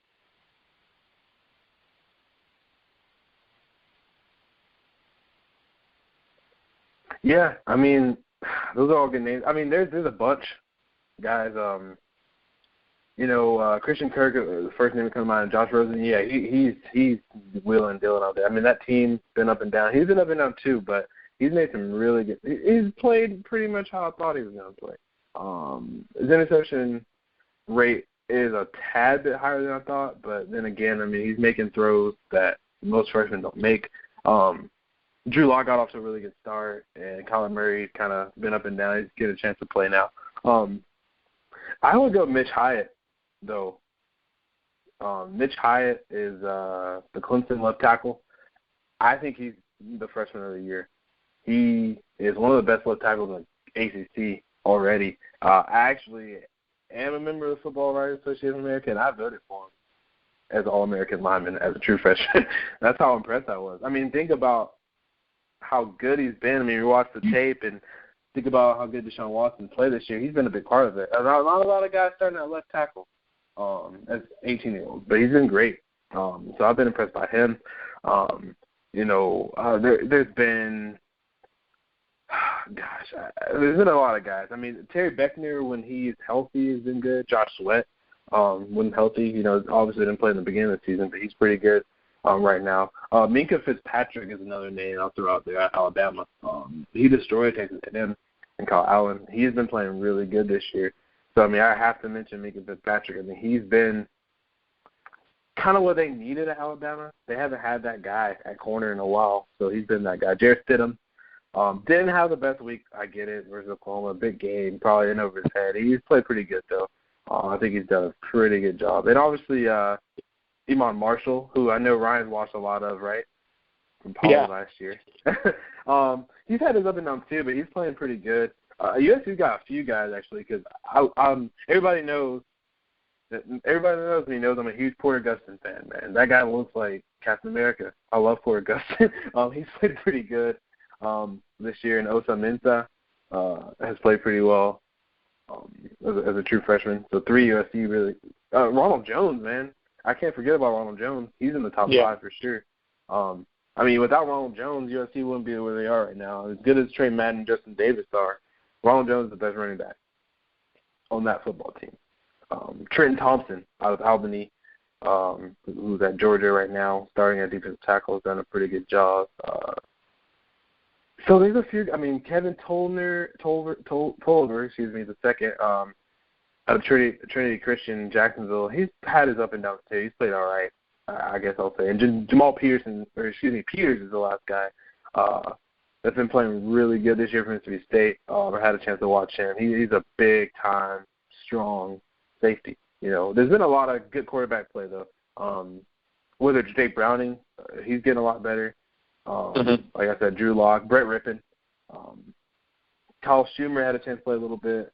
Not too much yet for Vanderbilt, but yeah, I mean, the sky's the limit. I believe at the end when it's all said and done, Josh Rosen is going to be that guy on offense, and Ronald Jones. Those two Pac-12 kids that are great, players right now. And I do like what Jake Brown is doing up in Washington. It looks like he's going to make sure he keeps that job for the next 3 or 4 years and be the guy. I had my doubts about Jake Browning coming in because of the offense he played in, but he's a very good quarterback, and he fits Peterson's system really, really well. So those have kind of been my guys. But, yeah, Mitch Hyatt is my guy on offense and defense. Like I said, I would have to go Minka Fitzpatrick from Jersey, the Jersey kid going down to Alabama. A lot of people are still mad at him. He didn't go to Michigan, but he had already committed pretty early. He committed early, to Alabama. And Harbaugh wasn't quite there yet, so I can't really be mad at him. But, yeah, those have been my guys. But, yeah, Ryan, I appreciate you coming on like always, man. My pleasure. Anytime, yeah, man. Thanks for having me. Yeah, no problem. Tell them where they can follow you and find your work. Yeah, on Twitter you can follow me at my last name. It's Swartz, SWARTZ27. And also come check me out at nationalhighschoolfootball.com. Ranked top 100 teams in the country. I cover the West region and give you top 5 games to watch each week. So check me out, and you guys keep up the good work. Always great being on. Yeah, no problem, of course. Have a great night. Absolutely. Yeah, I thank Ryan Swartz for coming on. pretty much every week at this point. He does a really good job, like I always say, at the West region. We had to talk to Pac-12, Pac-5, always do that, Pac-5 playoffs, just because that's the best of the best out West, So, and that's where I'm from. Where all of us are from. We're all West Coast guys. So, and there's top 2 talent. There's a bunch of 5-stars. Frank Martin's the guy you mentioned, who I do want to see play, versus the most athletic guy he's going against. Frank Martin is a left tackle of modern day. Kind of reminds me of Ronnie Stanley a little bit. They kind of even look alike, but I feel like he's going to be kind of the next Ronnie Stanley. He's a UFC commit right now. Hopefully he'll stay there. Modern day obviously has a pipeline of kids that go to SC. So hopefully they keep him, and he can become the great next left tackle. I feel like he's a guy that could possibly start next year. He won't because they have Zach Banner and Chad Wheeler, but he could start at right tackle, maybe with Zach Lees or Chad Lees. He can, start over there. So really good player to watch this weekend. They play Sarah High School. That game is I don't know if it's on TV. No, actually, no, it is on. I believe it's on the Fox Sports out there. If you live in the West Coast, so if you have a chance, watch that game. All of them. Centennial's going to be good. Trying to cover, not the spread. I don't think people bet on high school football. Maybe, Jim. I don't know. But there is a line for the game. And I think they'll cover it. It's pretty. People never bet on football, Donovan. No, not especially not high school football. They wouldn't do that, right? They never do that. No, not at all. But yeah, that's going to be a fun matchup to watch. But yeah, I'm gonna move on to my top 25 real quick before we move on to some other things. I do have Gorman, like I said, at 1, Bosco at 2, Allen High School at 3, Colquitt at 4, Curtis Centennial is number 5, Katy is number 6. IMG Academy is steady strong at number 7, even though their season's over with. Clay Chalkville, out of Alabama is number 8. Ocean Lakes is number 9. De La Salle 10. Male 11. Webb City is 12. Mission Viejo is 13. Now, this is kind of the shake-up part of it, where I had to kind of look at people's schedules and the points per game, the averages around the country, and Grayson's at 14. I feel like Grayson deserves it. That's the home of Robert and Scamdici. A lot of people thought, they were just good because of him, but, they're still a really, he changed the program, really, him and his brother Denzel, because, them coming in just made everything pop for them in the state. They were kind of a mid-range, low, high-level team. Now they're, number 14 in the country, so they're getting a lot of guys moved to Lawrenceville in Georgia. So the team I kind of highlighted there at 14. Chandler is 15 out of Arizona.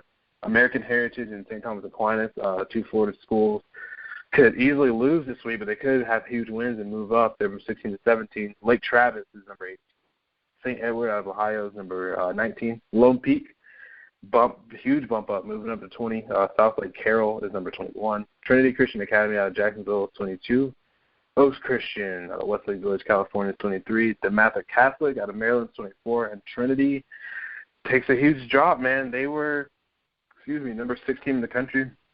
They lost. They took a big dip. Like I said, they were number 3 in the USA Today polls, and they're not ranked anymore at all. They only lost by 3, but it's the wrong time to lose in the playoffs because you don't have any games left. It'd be better for you to lose in the regular season, obviously. And they're going to end up dropping out of the top 25, of course. De La Salle wins the state championship, and they're number 1 in the country. Then I can't move them because they beat them. That's De La Salle only lost. So I'll keep them at 25 right now. Gilman out of Maryland is close. Other receiving votes, Mountain Point. Mountain View out of Idaho as well. Idaho's getting a little love. That's great. Stevensville, Ohio. Folsom, speaking of Jake Browning, his former school, is still undefeated. Elk Grove out of California. Maryville, Tennessee. Camarillo, California. South Panola did lose, but they're still a pretty solid team. Got to give them some votes. Wayne out of Ohio. Cedar Park, Texas. Mater Dei, California. They have a big game this week, like I said. Archbishop Wood out of Pennsylvania. Spain Park out of Alabama. Byron, South Carolina, and Archer out of Georgia round out the top 25. So, it's going to be fun to see who the top teams are. I really would like to see something that Ryan mentioned earlier was IMG. I really hope they do get a chance to play Colquitt because that would be interesting, I'll say, to say the least. That game would be fun to watch just because IMG kind of like deserves almost to play. They can beat anybody. They look like a college football team. They run their school like a college football team. Everything about them is college football. They have NFL coaching, and training. They're a really elite team. And, I know they have their advantages, but, it'd be fun to see them play a Colquitt County team that's got one of the better defenses in the country. So we'll see what happens with that. It'd be fun to watch. But, Jim, we're going to get into a smaller school, man. You like the small schools. It's not a small school. It's still FCS. It's just smaller, I guess you could say. A lot of enrollment, though. North Texas, Jim. They haven't had any luck at all finding a head coach. Pretty much since ever for them, since they've moved up. Obviously that's a 2-1-star type of program. The Riley Dodge, his father was a hire. Todd Dodge. I thought that was going to be great, man. He was a high school legend. He had his son possibly come in, or did come in, as quarterback, and that didn't really work out too well. So I think they're going to have a lot of coordinators, obviously, on their list, a lot of young guys. Most of the coordinators in the country are from Texas anyway, so I think they're going to have a lot of people to choose from. I guess the first guy, Jim, it's North Texas. I'm not going to make a huge deal out of it. I understand what type of job it is, but, it's still relevant to me. Major Applewhite is a name I've been hearing a little bit. That's at Houston right now, is at Texas. Bruce Berneman, who's at Portland State, he's the head coach there. That's an odd name for most people, but he's actually a really good coach, man. I mean, he beat Mike Leach in Washington State earlier this year, and Portland State is pretty good, I know, Jim, you watch a lot of FCS football. Portland State's a solid program, right? It's okay for the most part. I mean, it's a solid program. It's kind of up there with Montana State, kind of a little bit lower than those teams, but definitely that kind of right there. But they've been a good program. Yeah, they've been pretty good. Score some points too. They do score a good amount of points. They always play a Pac-12 school. They always play pretty well. They've gotten guys in the NFL and everything in training camp, so that's an odd name, but it could work. Jeff Traylor, excuse me. It's a Texas special teams coordinator and tight end coach. I don't know if he leaves that job. It might be about the same amount of money, to be honest, but that's the name that's out there. Derek Dooley is interesting. I'll say that. I don't know if he would coach North Texas, but obviously he's still in Texas. He's a wide receiver coach for the Dallas Cowboys. And that's a big name. That's probably the biggest name they can get, besides the next one I'm about to mention, Houston Nutt. Let me stop on Houston Nutt real fast. Do you want to see Houston Nutt come back and coach? And would he even coach North Texas? Houston Nutt? Yeah. I guess I hear giggling from Bill. Is Bill here? I think so. I did not know that, man. Numbers aren't really popping up on the screen for me, so I don't know who's in. But Bill Carroll, man, good to have you on the show, man. I don't know how long you've been here, but we're talking obviously North Texas football. I mentioned your guy, Major Applewhite, who seems kind of like almost a perfect hire for this North Texas job, but. Houston Nutt, man. What do you guys feel about him? I'll let you go, Bill, since you just got in. I know Houston Nutt wants to coach again, and he probably would be willing to bring down his quote. Normally he'd be out of the price range, but my guess is he wants to coach badly enough that he might, like I said, basically drop his number by 40%. In order to be considered. But I don't think they want to go with the sort of old, stodgy direction. I mean, I'm assuming they want a younger coach for several reasons. Major Applewhite's almost too easy, but I'm sure he's one of the people they should consider. I think Dan Enos, who has though he's a young coach, has some head coaching experience. And if you watched what he's done from the beginning of this year to now with Arkansas's offense, I mean, Arkansas tried to be like baby Alabama last year and even early this year and failed. There's no way to put it. They weren't able to just sort of line up and smash people to death. And they still run the football, and they run it very well, but now they're being creative about it. They're being smart about it. And they won, over LSU largely, in my mind, because of Coach Enos. And, of course, he's been a head coach for a couple of years in the MAC before he became the offensive coordinator at Arkansas. As always, Blake Anderson, right? I mean, his name's going to come up automatically. So I don't know if you would leave Arkansas State to go to North Texas. It's not really it's not upward motion. It's sort of a lateral move. But that's a name that will come up if it hasn't already. And, once again, all the hot, local coordinators from your boy Spavital, anybody else, but I think Spavital's holding out for a bigger job, so I don't think they're going to get him. Ironically, they have a better shot at Houston than they do at Spavital. That tells you something. Yeah, it does. I mean, I think they would want to go young, but however, the name of it might help enough. I don't know if he would go to North Texas. It'd kind of be, it's pretty down. But, North Texas actually has a lot of money, though. So I know this isn't a good job. Like, they're bad. They're barely over 500 for their whole school's history. But, I think they have some success. But guess what? That's what Baylor was when Brian got there. If you're the right guy, you can turn a bad job into a good job. That's what I want people to say. So-and-so's, this is a bad job. Well, you can take a bad job and make it good if you're a good enough coach. I mean, you're in Texas. I hate to put it this way, but you should only be so bad if your school's in Texas.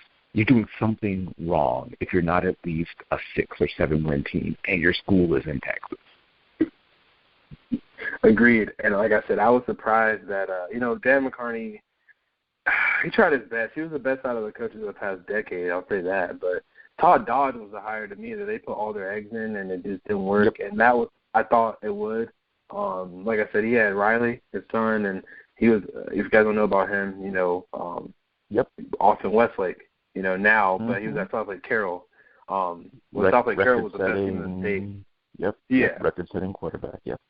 He was at McKinney, for a while, and Carrollton, too, as offensive coordinator. And he was a younger guy back then, at the time. And, he's doing this thing now at Westlake. They've kind of turned that whole program around to Austin. They haven't been good since Drew Brees was there, and now they're good again. But, he's gone. McCartney's gone now. This new head coaching gig, I don't know. Clarence McKinney is a name that's been thrown out there as well. He's the running back coach and recruiting coordinator with Jake Spavital at Texas A&M. He's been with someone, so I don't have to go through his track record. Wherever someone is, that's his sidekick, man. That's his best friend actually on the staff too. So, Kel Gundy is the wide receiver coach and recruiting coordinator and lead recruiting coordinator at Oklahoma. Right. Younger brother. That's almost that'd be I don't know if he's holding out for a bigger job. He's definitely a young guy. That'd be a great hire if you can get Kel Gundy. Oklahoma State, rather. Or Oklahoma. We do have an Oklahoma State guy on this. Well, he was at Oklahoma State.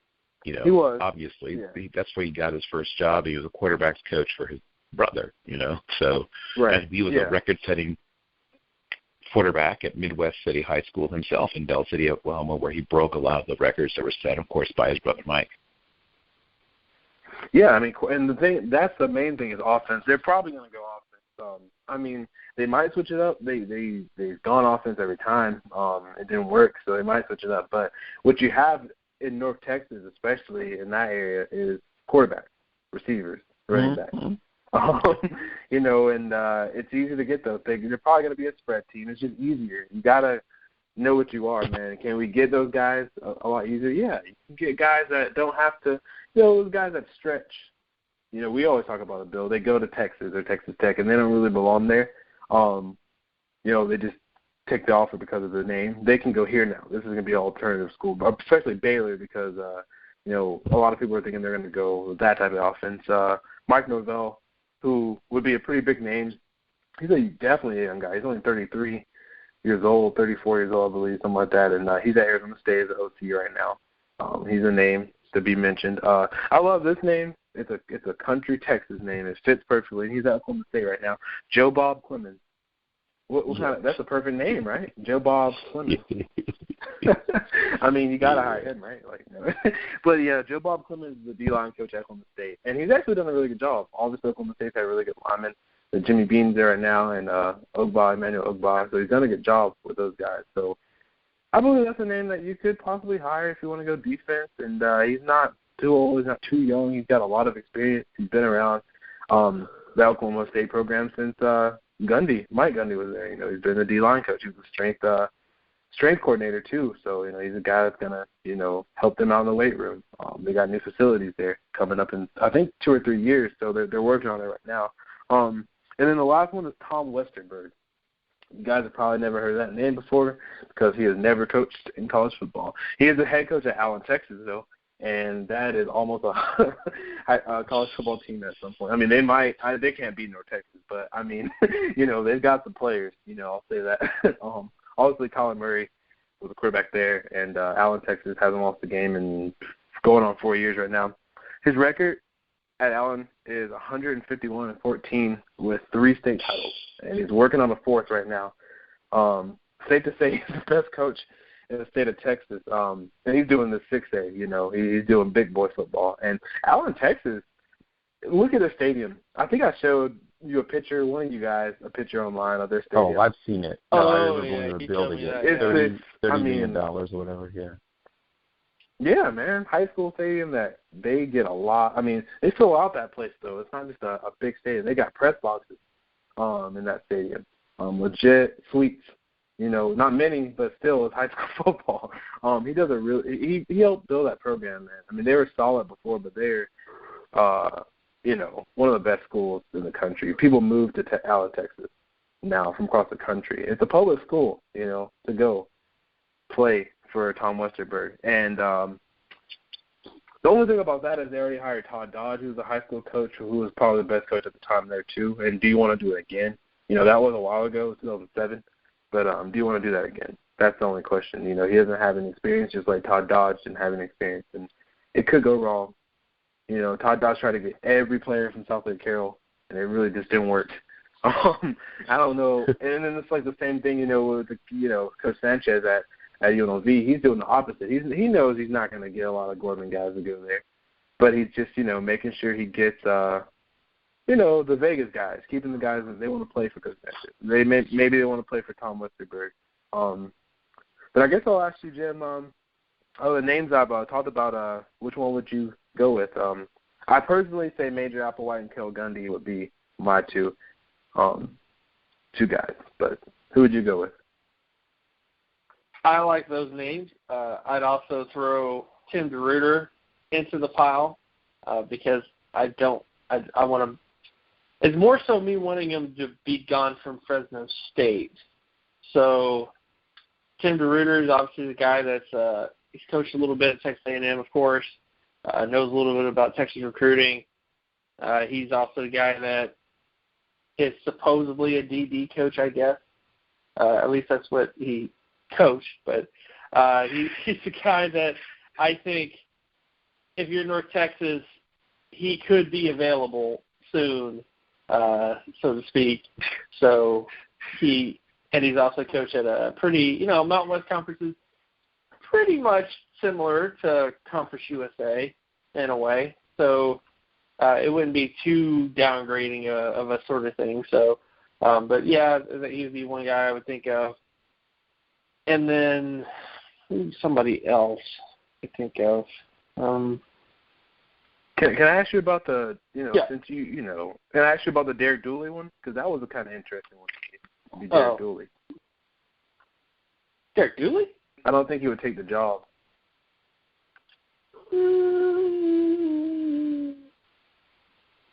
Maybe. You know, possibility.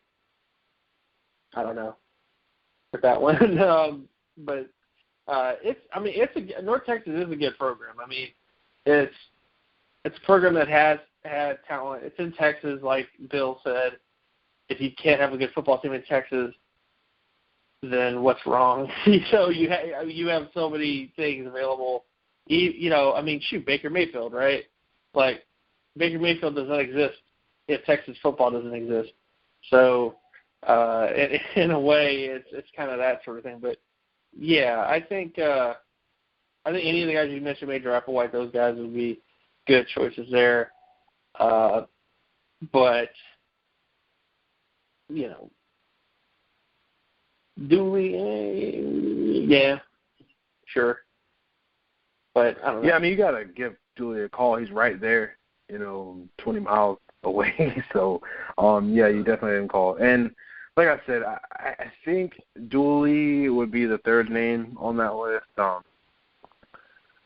I just, Westerberg is kind of like the sexy pick I would kind of try, but that would be if you can't get all these guys, basically. He gets paid a pretty good amount. He is the highest paid coach in high school football, $850,000 a year. So, what? Yeah. So, I mean, I don't know why leave that. I mean, he gets almost $1 million a year. Hold on. Wait. He's at a public high school? He's at a public high school. What? How is that? Yeah. How do you pay a high school coach at a public high school? $80,000. Well, when you're making all that money back from those ticket sales, I guess, right? Everybody coming out to see you. And the merchandise. Is it merchandising? The Cardell Jones bobbleheads. The Cardell Jones dog. I mean, they had he actually. It's funny. He was a marketing director before he was a football coach.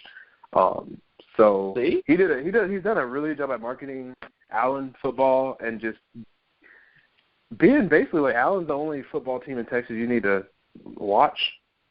Basically, and that's saying a lot. This is Texas high school. We all know about Texas high school football. He's done everything. He's very charismatic, and yeah, man, he's almost making $1 million a year. So why leave high school? I mean, you're literally just destroying people at the top of your game. You might win a national title this year. I mean, they split last year with Gorman, basically, for a lot of people's sake, and they haven't lost a game in 4 years. He can be. They can be De La Salle of Texas, basically, what he's doing. And he can be considered the greatest high school coach when all said and done because he's a younger guy and only 42 years old. So, but he's going to look at it. I think North Texas would pay him more than that, I don't know how much more Allen can pay him. I think that's probably a little – I mean, I'm not going to say it's too much because you are what you're worth, but that's a lot for a high school football coach. Most of them don't get paid that much. But he doesn't teach or anything there. He's just a high school football coach. So, there you have that. But it's going to be fun. I mean, like I said, I would go Applewhite and Kel Gundy. And Joe Bob Clemens, man, I just like that name. I don't know. But I don't know if they would go with him. He hasn't been a coordinator yet. So I think they kind of want to experience if that. He doesn't work out, then, Jim Bob Cooter, he could do that job. Yeah, I forgot about that. But yeah, both of the names are all pretty similar. So yeah, they could go. But I think they do want a Texas guy, and that's a big part of like Major Applewhite and Kel Gundy. Mike Norvell would be a good name. I think Mike Norvell's going to hold out for us a little bit bigger job than that. So. We'll see. North Texas did a good job. I think earlier, Bill, you probably missed it. We had Brandon Kiley from ESPN Radio out of Missouri talking about the Missouri head coaching job, and it looks like Barry Odom is the lead candidate for that. They're not going too deep. Makes sense, to keep everybody there. I would go with Barry Odom as well, or maybe Fuente or Herman as other options. But and Dino Babers actually gave him a little love too. For that job. So, well, here we go again, man. I actually mentioned to Jim last week that hopefully no one gets fired. No one got fired, but, obviously things happen with Gary Pinkel. If you're a head coach in college football, life doesn't like you. So, just good luck. It's not even about firing. It's firing, medical issues. This has been a crazy year when it comes to head coaches in college football. So, like I said, I hate to reiterate it, but when Black Friday comes around for college football, then we really know where things are at, because there's all these choices, Tom Herman and Justin Fuente and all these other guys, and yet they're seemingly on the list of everybody's list, 10, 12, 15 different programs, and that's just not possible. The numbers don't add up. Like, those programs are going to have to find other coaches. So they can't all have Tom Herman. They can't. No, they can't. Justin Fuente. They can't. And no, like Brandon said, Missouri might not go that route, or USC might not go that route. There's a lot of football to be played. For Missouri, not really that much. They can go 7-5, but it doesn't really matter. It matters to make a bowl game. I'm not saying that, but it doesn't matter. They're not going to the SEC championship. USC can go to the Pac-12 championship in the Rose Bowl, so that matters. And if he wins the Rose Bowl, I don't care who you are. You know that he's going to get hired. Or even they win the Pac-12 South, he probably gets hired. But or there's other coaching jobs out there too. But we'll TBA on those jobs. And then transition on to recruiting class like we always do. I'm glad we have you here, Bill, for this one, actually. We're going to go to the 2008 recruiting class. We took a vault back last week, man. We went 03 with Freddie Bush, that class. Ernie Sims. We went way back. That's way back for me, I guess. I just started high school that year. So, but yeah, Terrell Pryor was the number one player by far in the country. Consensus, not close. There's other good players that we'll get into, but this is the guy, man. 6'6", 235-pound quarterback that did everything. Let me read his stat lines. For his career, he ran for 4,250 yards, 4,249 passing yards, 79 touchdowns. He scored 8 touchdowns in the state championship game, and had 689 total yards. Yeah, he was pretty good, I'll say. And I just want to mention this, too. It's funny, Jim, that almost every player we've talked about in these high school football rankings has played for the Raiders. I don't know. Pretty much.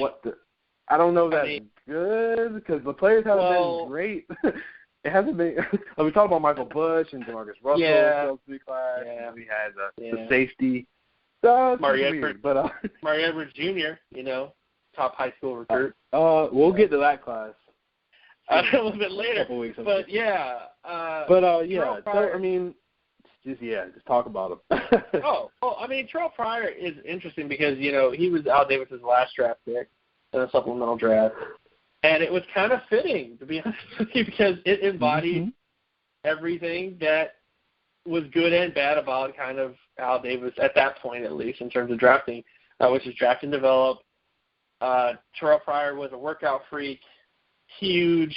He could have played defensive line. He could have played wide receiver, and people have tried to make him wide receiver. He could play quarterback. He could do everything. But just honestly, it was sort of like just not developing him, struggled a little bit with the mental side of the game. But then again, has he ever truly been developed? I think when he was on the Raiders, we had a couple good – the Colts game in particular, I remember, where he was phenomenal in that game, man. He making some throws. He wasn't understanding what he was doing all the time, but he could play quarterback at the NFL level. It's just that no team was really willing to develop him.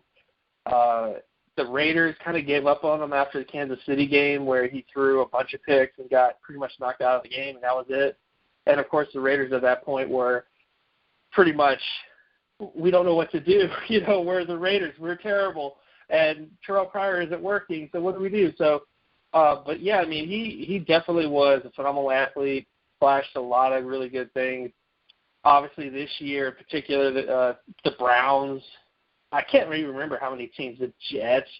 So many teams have brought him in to try to be a wide receiver. Chiefs.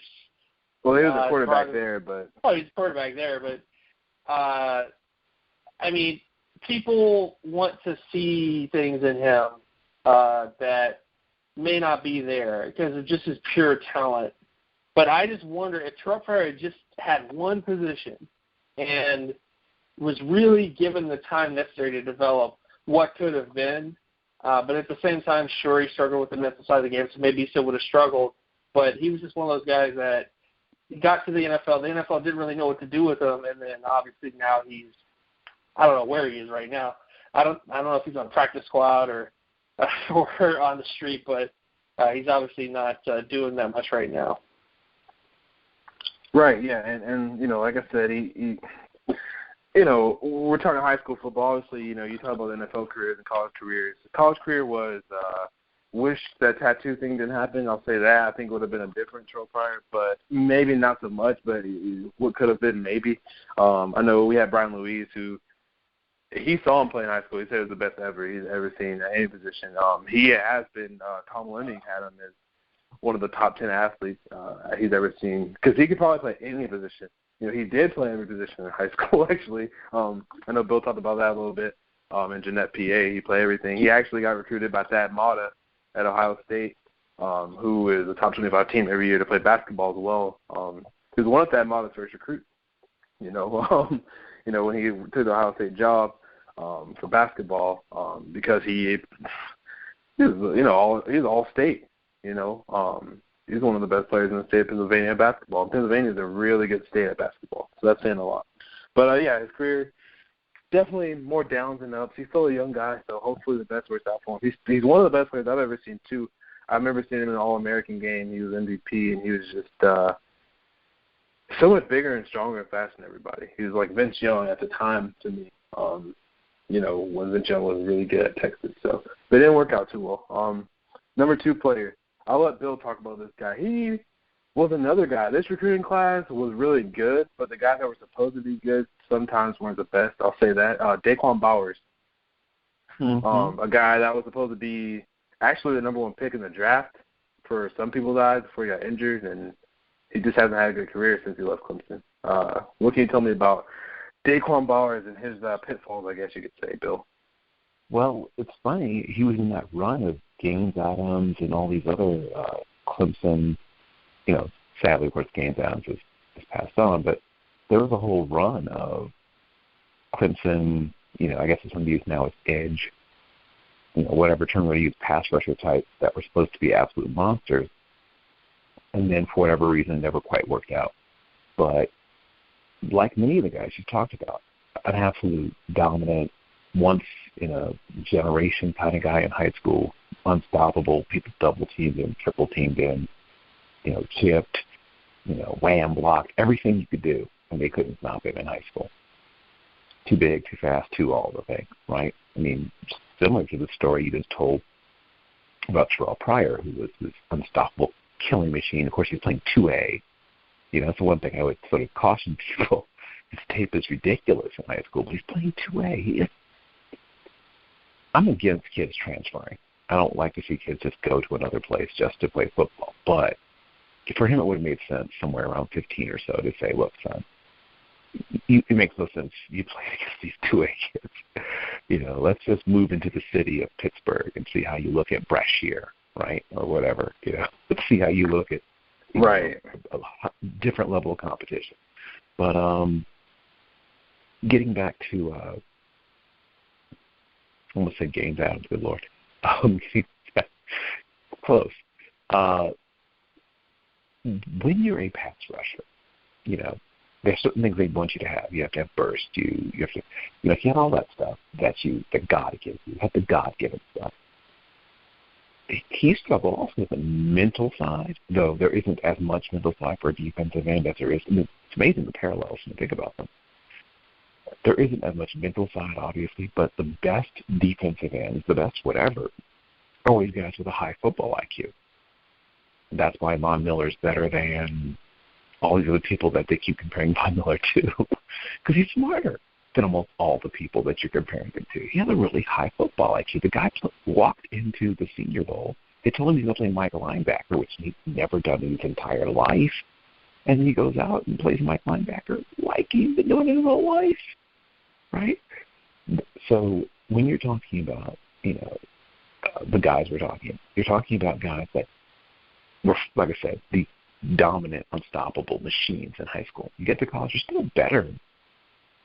The gap is closed. It's not this huge, you're not up here and they're down here, but you're still better physically. But you get to the NFL, you're not better physically anymore. Everyone's a freak. Everybody. The guy who gets cut at the first round of cuts, the first cut, the easiest cut to make is a freak. But I mean, to the NFL level, they're all freaks. There's no guys who are guys. We talk about somebody being a jag. Look, if he's in an NFL camp, he's not a jag.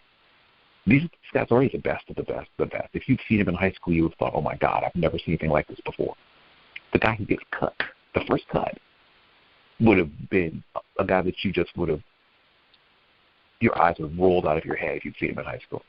So your specialness, you're so special, but your specialness is not the same. It's the guys that don't have a counter move, the guys who haven't worked as hard on the technical side of it, struggle. And you spot those guys. That's how you spot them, is because they get to an NFL camp and they run into, Dwayne Brown or whoever you want to, throw out there. And now they're not beating Dwayne Brown with the same stuff. You can't keep, baseball. I know we don't talk about baseball today, but it's the same deal. That kid who basically was a two-pitch pitcher, I got kind of a curveball and could throw 98 miles an hour. Never got touched in high school. He never got touched. You're throwing 98 high school kids. And the fact that you have something of a curveball, you occasionally throw to somebody when you got them set up, two balls, and two strikes, and then you got them geared up for that heat, and then you throw that little, somewhat crappy curveball, and they miss it by 8 feet, because they're all geared up for 98 miles an hour. It's the same thing. You have this one move, and then you have kind of a counter move.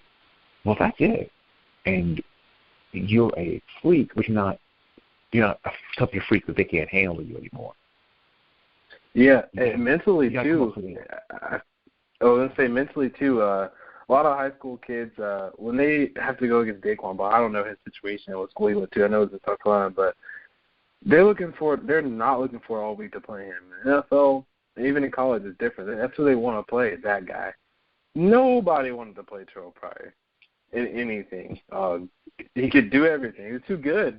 Yep. Daquan Bowers wasn't, it was a gap. Terrell Pryor was the best player this year, but Daquan Bowers, same thing. He was, there was a gap for him as far as the edge rushers, defensive ends that year too.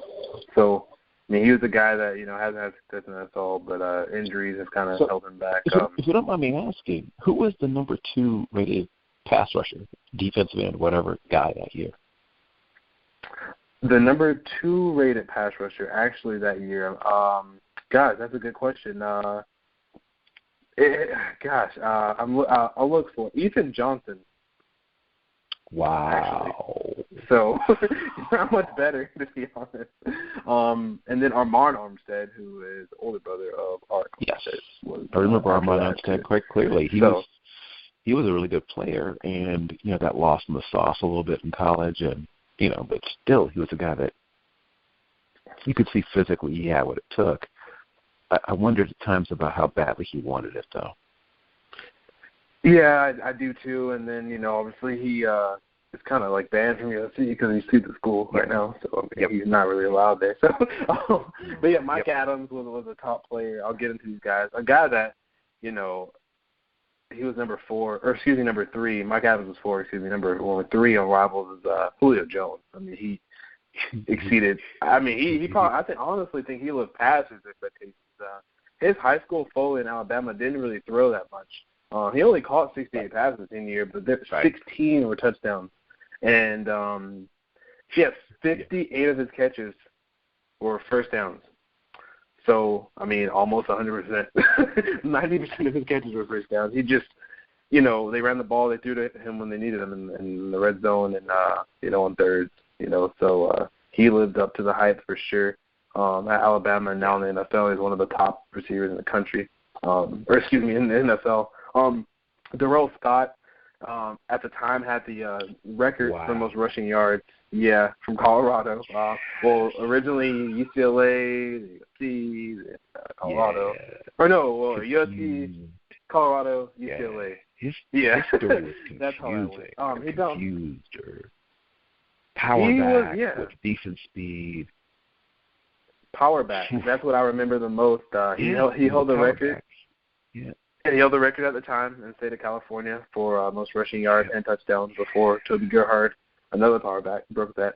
But, he's a guy that was a top 10 guy. He was a can't-miss guy just because, he had transferred from, I believe he was from Gardenia, California, and he transferred to St. Bonaventure, which is obviously in Ventura County, or Ventura, California, private school up there. So, didn't live up to anything really at all, to be honest. He's actually one of the biggest. Two at Colorado, right?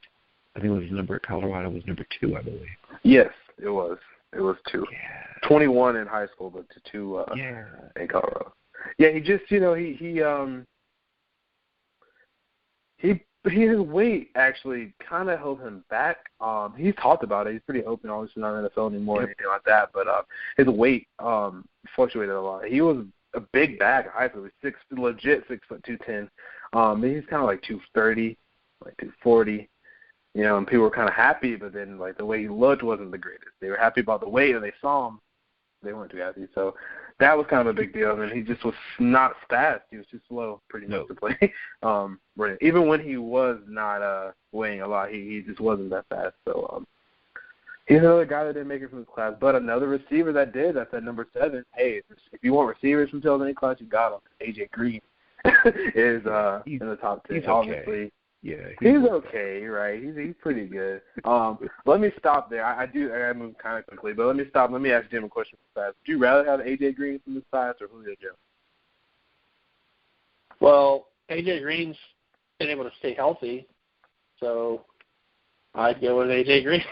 I mean, AJ Green and Julio Jones is a very interesting metrical sort of thing because Julio Jones was the most athletic wide receiver to Calvin Johnson in terms of like testing wise, in terms of athletic metrics, all that kind of stuff. Wasn't 6'5".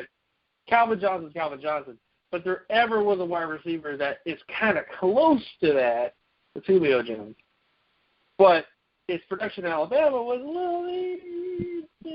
little, development. Kind of the same it was in high school. Yeah. Weird stat line. Exactly. Not weird. He's all-American in college. But he was productive at Alabama. Yeah. He had decent market share. Didn't have elite market share, but had decent market share. Tape-wise, technique was, so tremendously athletic player, lots of stuff to improve upon, obviously. I think he's gotten better at a lot of those things. And then you have A.J. Green, a guy who, testing-wise, honestly really wasn't that great. When you look at A.J. Green's testing, he had really good dynamic speed, but wasn't very explosive, wasn't very fast. I mean, he wasn't like a 4.1, 4.3 guy or anything like that. Low 4.5. Was tall, had long arms, which was benefit, and had really good technical skills in terms of his approach to the wide receiver position. And his ability to go up and get balls, body control, all those sort of things. So, and also had a lot better market share than Julio Jones. So, if you're asking me who would I pick, it's tough to say, but I'm just going to pick the guy that hasn't had the multiple ACL injuries, hasn't had the nagging sort of things preventing him. I'm going to go with AJ Green. But both of these guys, Julio Jones has shown that he could be a dominant player in a year. AJ Green shown that he can do the same thing. He's been put in a situation where he's had a lot of people competing for the ball. Since he's like, we like the AJ Green, but we want to add some other players. Like, well, we'll add some running backs and Mohamed Sanu and Marvin. We'll add all these guys because you're awesome, but we just want to add these other things. So like that, he's had to deal with that sort of stuff. But for the most part, he's been really good. But in terms of both of those guys, it's really I just go AJ Green just because he's been able to stay healthy. For the most agree. part. And no, Julio, he's not listening. You sound, it's okay. You can go AJ. I go AJ too because he's been more healthy. I think Julio, he's better, but he's just availability is the best ability. And AJ has been that. He was actually, even though he was number 7 on this list at Rivals.com, he owns the record for most touchdown receptions in the state of South Carolina by far. And he was actually dubbed, I believe our Rise magazine, the ESPN magazine, high school edition had him as dubbed as the next AJ Green, not AJ Green, Randy Moss, sorry. Which, he's not Randy Moss, but he's had a really good career, and he's on the way to the Hall of Fame if he keeps this up, and his quarterback 14 keeps getting better. Marcus Fortson was after him. Yeah, no. Some of these names, it's fun. You're not really around for this segment too much, Bill, but it's fun because you get to hear these names that we bring them up, and it's crazy. Last week was ridiculous. We had some good classes, some bad classes. Will Hill, I know you know about Will Hill a lot. You talk about him. Oh, I sure do. Yeah, he's in this discussion. He was an athlete, number 1 athlete. Matt Khalil out of Servite in Anaheim. Number 1 left tackle. Actually, number 2 left tackle behind Mike Adams. Baker Steinkuhler, no one remembers him. Wow. Do you I remember him because he was the son of... He's the only 5-star player ever from the state of Nebraska. Didn't work out too well. But, he was a hometown hero guy. He's from Lincoln, Southwest. Right. Well, his father was an All-American at Nebraska, so of course, Dean Steinkuhler was I think he might have been a first-round draft pick. I know he's a fairly early round draft pick. Yes. The Steinkuhler family is football royalty in Nebraska. Yeah, they are, and he was. He had a lot of injuries, but he just wasn't. Those injuries just kind of mentally washed him out. I'll say quickly on him. I just don't think he mentally had it after all those injuries he had. The next guy, I'm not going through all 100 guys, but I'm going through notable names.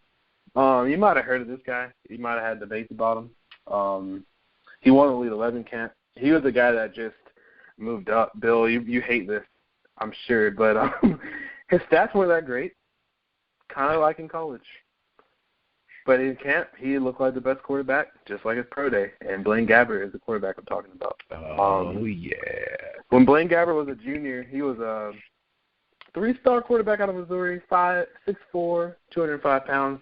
He had a lot of weight. He ended up at 226, 6'5", and he won the 3 main camps the quarterbacks are in, he won all of them. And he won Elite 11, actually by the most ever points differential. So he just that maybe they thought he was a late bloomer. Wow. I don't know. He won all of the camps? He won all 3 of the camps. At the time, there wasn't as many camps as there is now because this is 2008. There's more than that. But he went to the Elite 11, which was EA at the time, not Nike, and won that. He did win the Nike camp. Now, the Nike camp was just a Midwestern camp. They didn't do it nationally back then, but he won that for all the Midwest quarterbacks, and then he won the academy, quarterback academy. It was Manning Academy, I guess you could say, camp as well, which was not nearly as many high school quarterbacks as there is now, but he did win that too. So, and at Missouri, he was pretty solid quarterback, and then he had a really good off-season pro day, so kind of a similar story there. But, behind him is Daron Smith, who is on the way to the Hall of Fame, and he was actually the MVP of the opening. He was MVP of the opening 2 years in a row. So that worked out fine as far as camp. And he had good tape at Moreno Valley. And not a lot of people knew about Daron Smith. So camps really helped him out just because he's from a small city in California. Moreno Valley's not too big. At Rancho Verde High School. Yeah, but Inland Empire, okay. Inland Empire, yeah. Close to me. So, I know all about it. But not, his team didn't make the state playoffs. They won 9 games in 2 years. So camps work out sometimes on the good side. Look at Tyron Smith. He actually was the number one offensive tackle as far as Sparks rankings ever, is Tyron Smith. So pretty good to have. He was actually, they thought he was just going to be a right tackle, though, because he was small. He's only 261 pounds his senior year, but he got a lot bigger, we'll say that. And now he's obviously become one of the best tackles. Kyle Rudolph is another name, and Daron Bryden. Together, they actually played against each other in high school all 4 years. One went to Elder, one went to LaSalle, so obviously they're rivals. Kyle Rudolph, pretty solid, I guess, so far. I mean, he could get better, of course. And Daron Bryden was more of a track guy, but, he had a career. Arthur Brown is next, Richard Samuel. Oh, go ahead. Sorry, Jim. I was just going to say, when it comes to Kyle Rudolph, would you rather be overpaid or underrated? So, I'd rather be overpaid, I guess. In that aspect, he's overrated. He can be. He's still a young guy, so I like him. I like tight ends. I don't know why. I don't really like Notre Dame. I like the tight ends usually. So I don't know why I do. It's not a reason really, except I do. Eifert's been great. Rudolph not so much. The kid in Arizona, Nicholas. Right. So don't know about. He hasn't really played two yet really too good much. ones. They've had Dave Casper and Tyler Eifert. So every 35 or so years they get.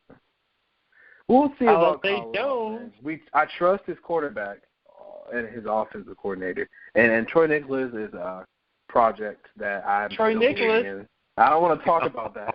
This isn't a draft show, guys. You guys don't get a bash me. He is beautiful with his helmet off, but in terms of everything else, he's actually dating a famous somebody. I don't know who it is, but I forgot.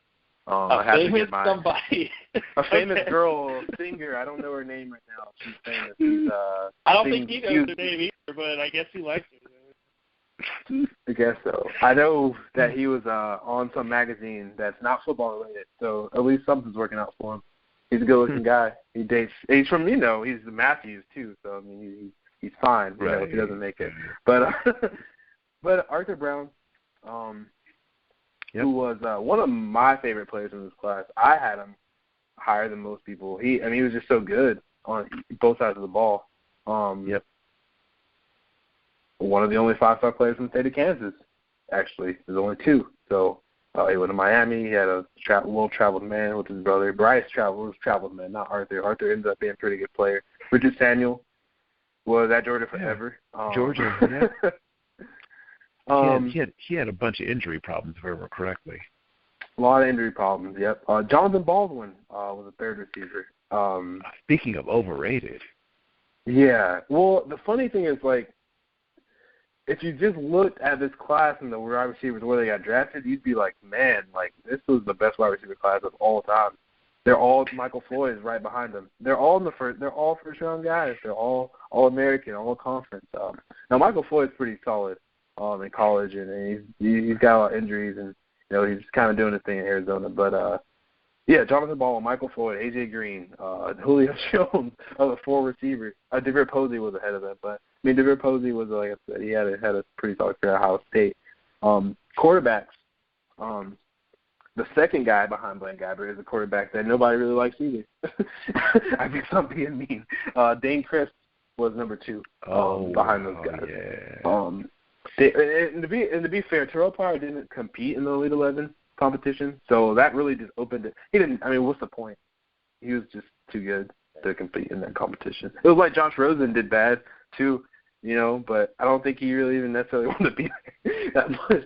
Terrell Pryor wasn't really the nicest guy when it comes to coaching, and he had kind of attitude problem, so he just didn't go. It probably wasn't best for him to go. So Blaine won, and then Dane Crisp.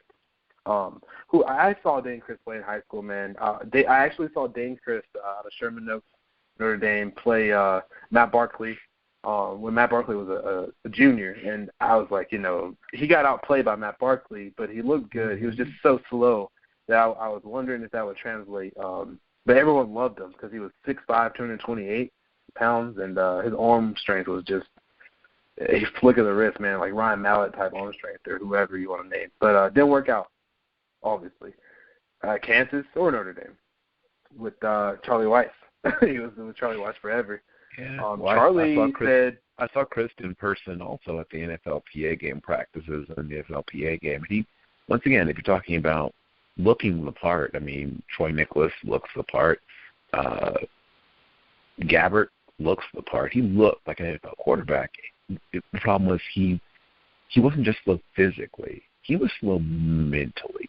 He wasn't catching on to things as quickly as some of the other quarterbacks. I mean, what's his name was there that year? I think Chase Cameron was there that year. He was nowhere close to Chris physically, but he was picking up things mentally much more quickly. Agreed, man. Dane, it's odd that you say that because Dane's the coach's son, and Dane coached. It was under Charlie for 5 years. So it really, more than that because he had committed to Notre Dame as a sophomore. Whenever Charlie got hired, he committed right away, and he went to Notre Dame. He's really, really strong in his faith. He's a Catholic kid, and yeah, he just didn't work out. At his dream school, and he was really hyped up. And he had a game on ESPN, 2 games on ESPN, the Barkley one and another one his senior year, and it just didn't work out for him. He had some knee injuries as well, which made him even slower. But like you said, man, he processed the game slow, and that didn't work out, obviously. Going down this list, Blake Ayles is a guy I totally whiffed on. Man, I thought that guy was going to be he was one of the. He was going to be the next great tight end. Yeah, he was supposed to be. We talked about Greg Olsen on the live class, 2003, 2002, or whatever. That type of tight end, or even better because he was faster. He was he was like white Vernon Davis almost. He ran. I think he ran like a 4.49. So, he wasn't Vernon's speed, but I'm talking about high school. He was under 4.5 guy, and he's 245 pounds, 6'5", Orange Lutheran, played with Aaron Corp. Just don't know, really. I'll be honest, I don't think Blake loves the game too much, man. He quit on the team at SC, in my opinion. Yep. I know that's a strong opinion, but I'll say it. He quit there, and he was at Miami, and I don't know. It just didn't work out, man. He was too busy. He got lost in the sauce. He got lost in the sauce, and his grades are really bad too. Actually, he's on academic probation, so that hurt him in the off season because he wasn't able to practice with the team too much. And he got lost in the sauce, man. Miami's got a lot of good talent. USC has a lot of good talent. At least he went to 2 nice schools. He was in LA and Miami his college career. So I'm sure he had the company of some extremely easy to look at young ladies at both institutions. And I hope he enjoyed his college career, but I don't know anything about his personal love and commitment to the game, but I can tell you this much. He was never the best tight end at any of the schools he attended. He may have had the potential to be, but he never was. Nope, he wasn't. And moving on, I mentioned Armand Armstead. Another quarterback. This was the quarterback galore. The last class we had only had 2 quarterbacks in the top 100, or 3. This one has a lot. This quarterback is in the NFL, at least. He is not starting right now, but he has started before, and he is from the same place as Bill Carroll, and that's E.J. Manuel. EJ, he got lost in the sauce, man. I'm just talking about as far as high school. He was a top 100 player, a top quarterback, but a lot of people thought EJ got kind of snubbed because he didn't get invited to Elite 11.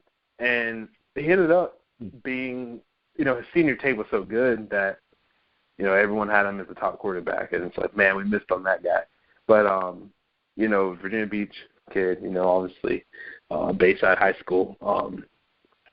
His career is still a question mark. He might get a second chance. Obviously, he's backup right now, but he's still a young guy. Get a second chance somewhere because everybody. Well, not everybody, but Blaine Gabbert, right? If Blaine Gabbert can get a second chance, EJ Manuel will get a second chance. Yeah. The thing you mentioned about Dane is not as bad with EJ, but I've noticed the same thing when I've watched him in person as far back as high school. He's very methodical and sometimes it's a good thing, but it's not always a good thing.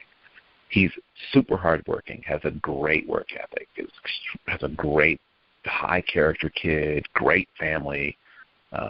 His family is, once again, sort of your classic middle-class, hardworking Black American family, and very religious, great background. I mean, all the things you look for in terms of that are there, 100%.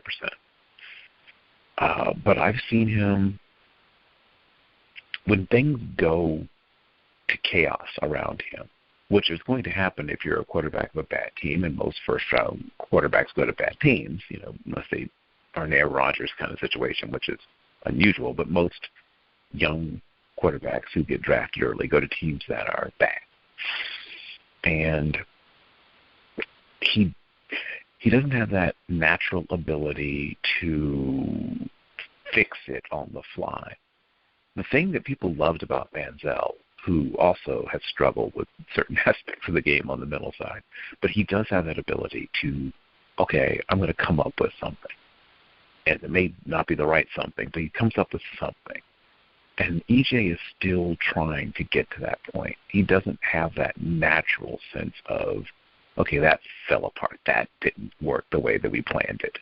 And coming up with a plan B quickly as a quarterback, which is one of the things that makes Aaron Rodgers so special. I mean, most of the great quarterbacks know how to do that naturally or developed it early on by high school. And then EJ has been a very, how you go to school with kids and some of them just, they don't really study all that hard, but they just, boom, they know this stuff. They just killing it. And then some kids are grind. That's pretty much me, man. I didn't study at all, but still passed. I got good enough grades. Nice. Yeah, I'm going to let you guys a little secret. I didn't study. Got it. And then you have other kids that are grinders. They get A's, and A, maybe the occasional B, but they're killing themselves to do it. It doesn't come to them naturally. They're not just smart. They might even be, like, salutatory in other class, but it's not because they're the smartest kid. They're far from it. They aren't in the top 100 smartest kids. They kill themselves. They just work and work and work. That's EJ. It doesn't come naturally to him. He's not one of those guys that just, boom, goes out there and can just – if you saw him in a situation where it was like an all-star game situation, people would talk about the Senior Bowl, how he, had this tremendous road.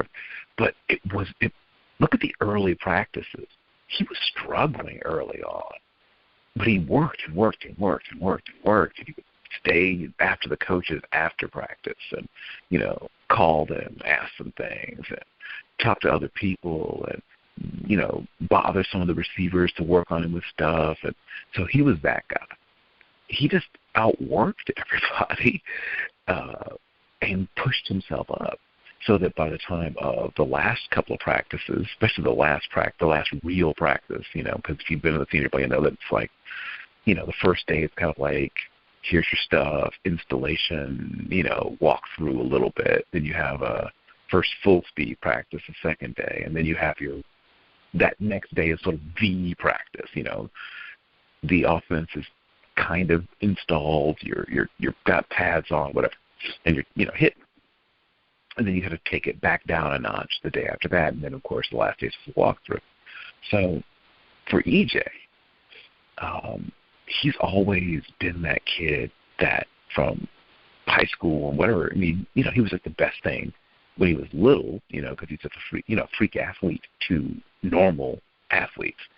Then he gets to Florida State, and he's a freak still, but he's not a freak at Florida State, where there's freaks everywhere. But he was a guy that it took him a while to see the field. It took Ponder getting hurt, and he actually was the MVP of the bowl game. Was it the Peach Bowl? I believe one of those bowl games. I believe so. Because Ponder got hurt, and that's when people first were like, "Hey, this Manuel kid is pretty good." And there was, if you were on the Florida State, message boards, there were people at that point sort of calling for him. Like, Ponder's a nice kid, but, this Manuel kid's bigger, stronger, faster, bigger arm, blah, blah, blah. And, of course, it didn't work out that way. They went right back to Ponder when he was healthy. But EJ sort of, showed a little bit something. And he was a guy, like I said, he wasn't one of the guys that just showed up and took over. He redshirted, he waited his turn, he worked his butt off. And when his turn finally came around, he showed some things. But he's a grinder. He is a grinder. Yeah. He needs to be in a situation where he is being brought along slowly and developed and works and works and works. And maybe that is the situation. Maybe, Tyrod, 757, sort of helps to bring him along. Two guys, man. Oh, yeah, baby. Oh, yeah, I saw them both in high school. I saw them both play in high school. Maybe he gets brought along slowly in that situation because he could still be something. I mean, in the old days, the million years ago when I first started watching this game, he wouldn't have started his first game yet. In the old days, they'd wait 3 years sometimes before he would, you might play a little mop-up duty in a blowout or whatever, but you wouldn't be expected to really compete for the starting job for 2 or 3 years. 3 years in many cases, unless your team was terrible. But the average team. Go ahead. Sorry. He got blessed too, even in college. 2008 doesn't seem like that long ago, but it is because everything's changed as far as recruiting. He would have got he might not have gone to Florida State for one because they already had a 4-star quarterback, Christian Ponder, and he might not have. Or I know he played early, but he got benched again and then came back. Well, he might have not. He might have been thrown into the fire. Who knows? Because now everyone starts early. Maybe 2010-ish, area. About his area, actually. I mean, he got a chance to sit and wait. And at Florida, in high school, he did. He needed it. And then in high school, like I said, he was kind of a late bloomer there. I mean, he was always one of the best quarterbacks in the state of Virginia. Maybe people were just late to him, but his senior year was so good, and then he started being just really good in the camps he was at. Apparently people say like he got really the junior camps weren't his best basically because obviously Elite 11 that's going into your senior year. But they were like, man, that's the guy we missed on. He's really good. Like, what did we miss on him? So he's always been that guy, I guess, a little bit. I do have to move on from your boy EJ. Sure, so, please go ahead. No, Janoris Jenkins is another name on here. Yeah. Mark Barron, Nick Perry from MLK in Detroit.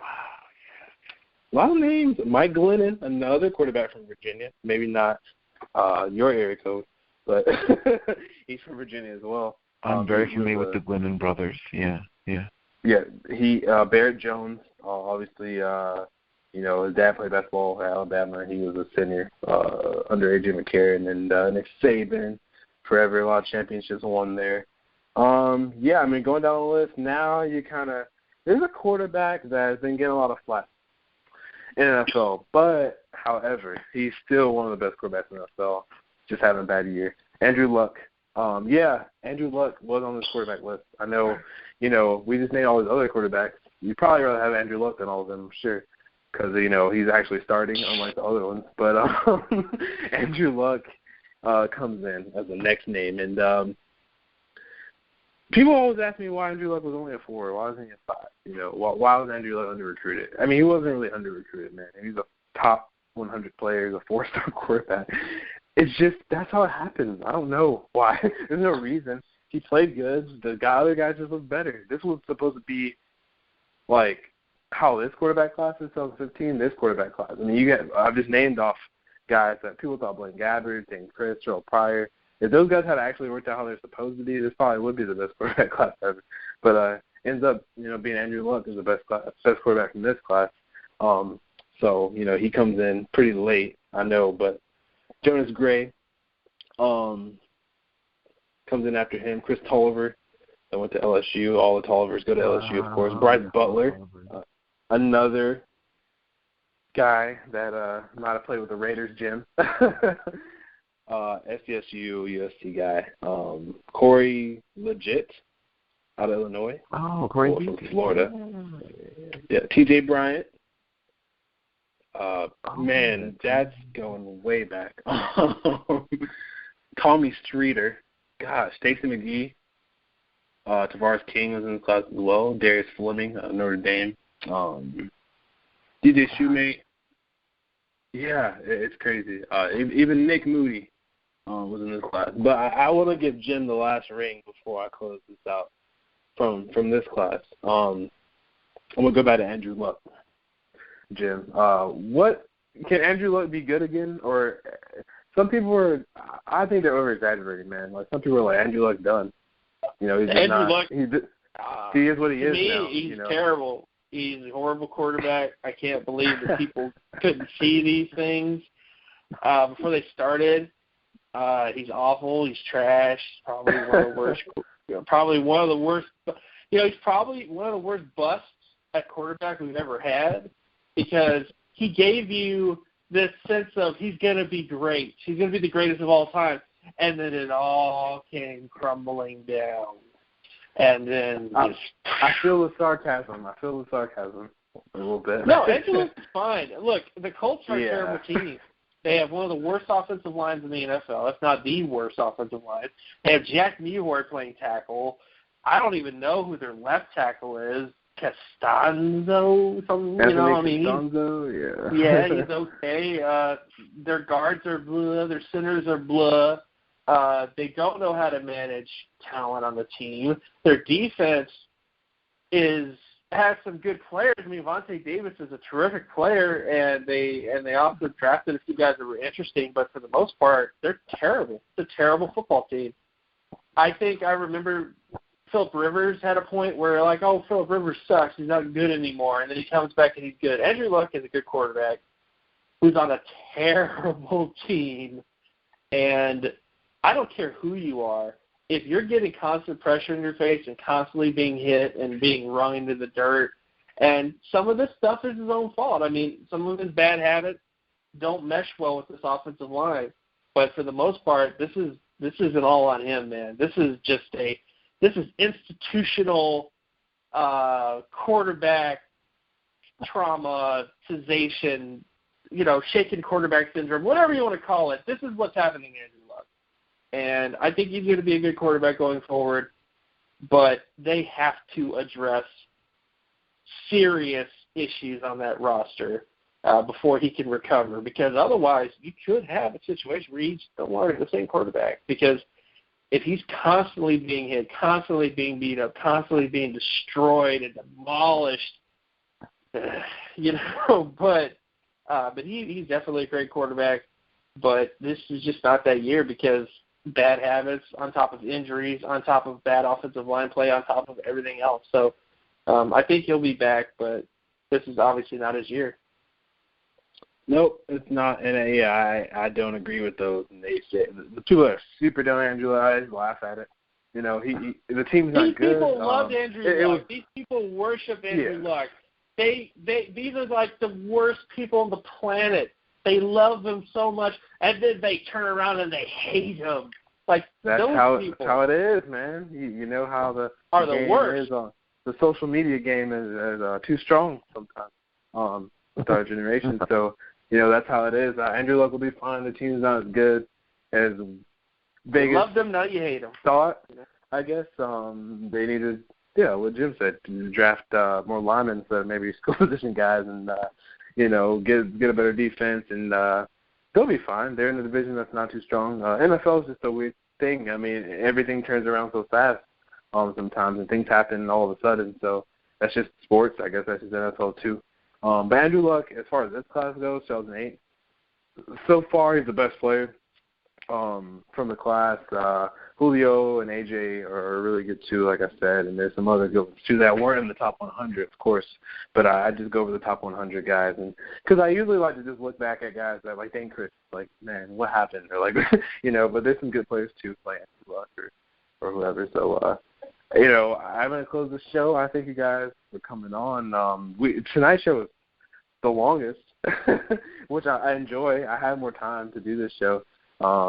Which was great. We had Daron Bryden on, who is the speaking of projections, man, he's only in middle school right now. But he's the first kid that was ranked by Rivals.com as far as middle schoolers go, and he's doing a pretty good job, and he handled himself well. It was he's got his voice, man. It's so young. I mean, he is young. He's only 13, but I know like he was tired when Jim got on. Like, just because I'm way past his bedtime. I want to thank his dad so much for letting him stay up to be on my show. I really do appreciate it. It's like 10 o'clock like when my show starts. There's Eastern, something wrong with the phrase, it was way past his bedtime. Why are we talking to somebody who's so young that 10 o'clock is past their bedtime? Something's gone desperately wrong with our sports society. Hey, Bill, I got the ratings or he's the one that's on national TV every week. You know what I mean? So he's Honey Boo Boo now. Is that what you're saying? He's Honey Boo Boo? He was on Sports Illustrated actually this month in the magazine. So I'm proud to say I had someone from Sports Illustrated on my show. But even though he's only 13, he's a good quarterback. His parents are I know his dad pretty well. His dad's a really good guy. He does a good job kind of just letting Darren be a kid still. Even though he does do stuff like this, he still lets him, he balances out really well.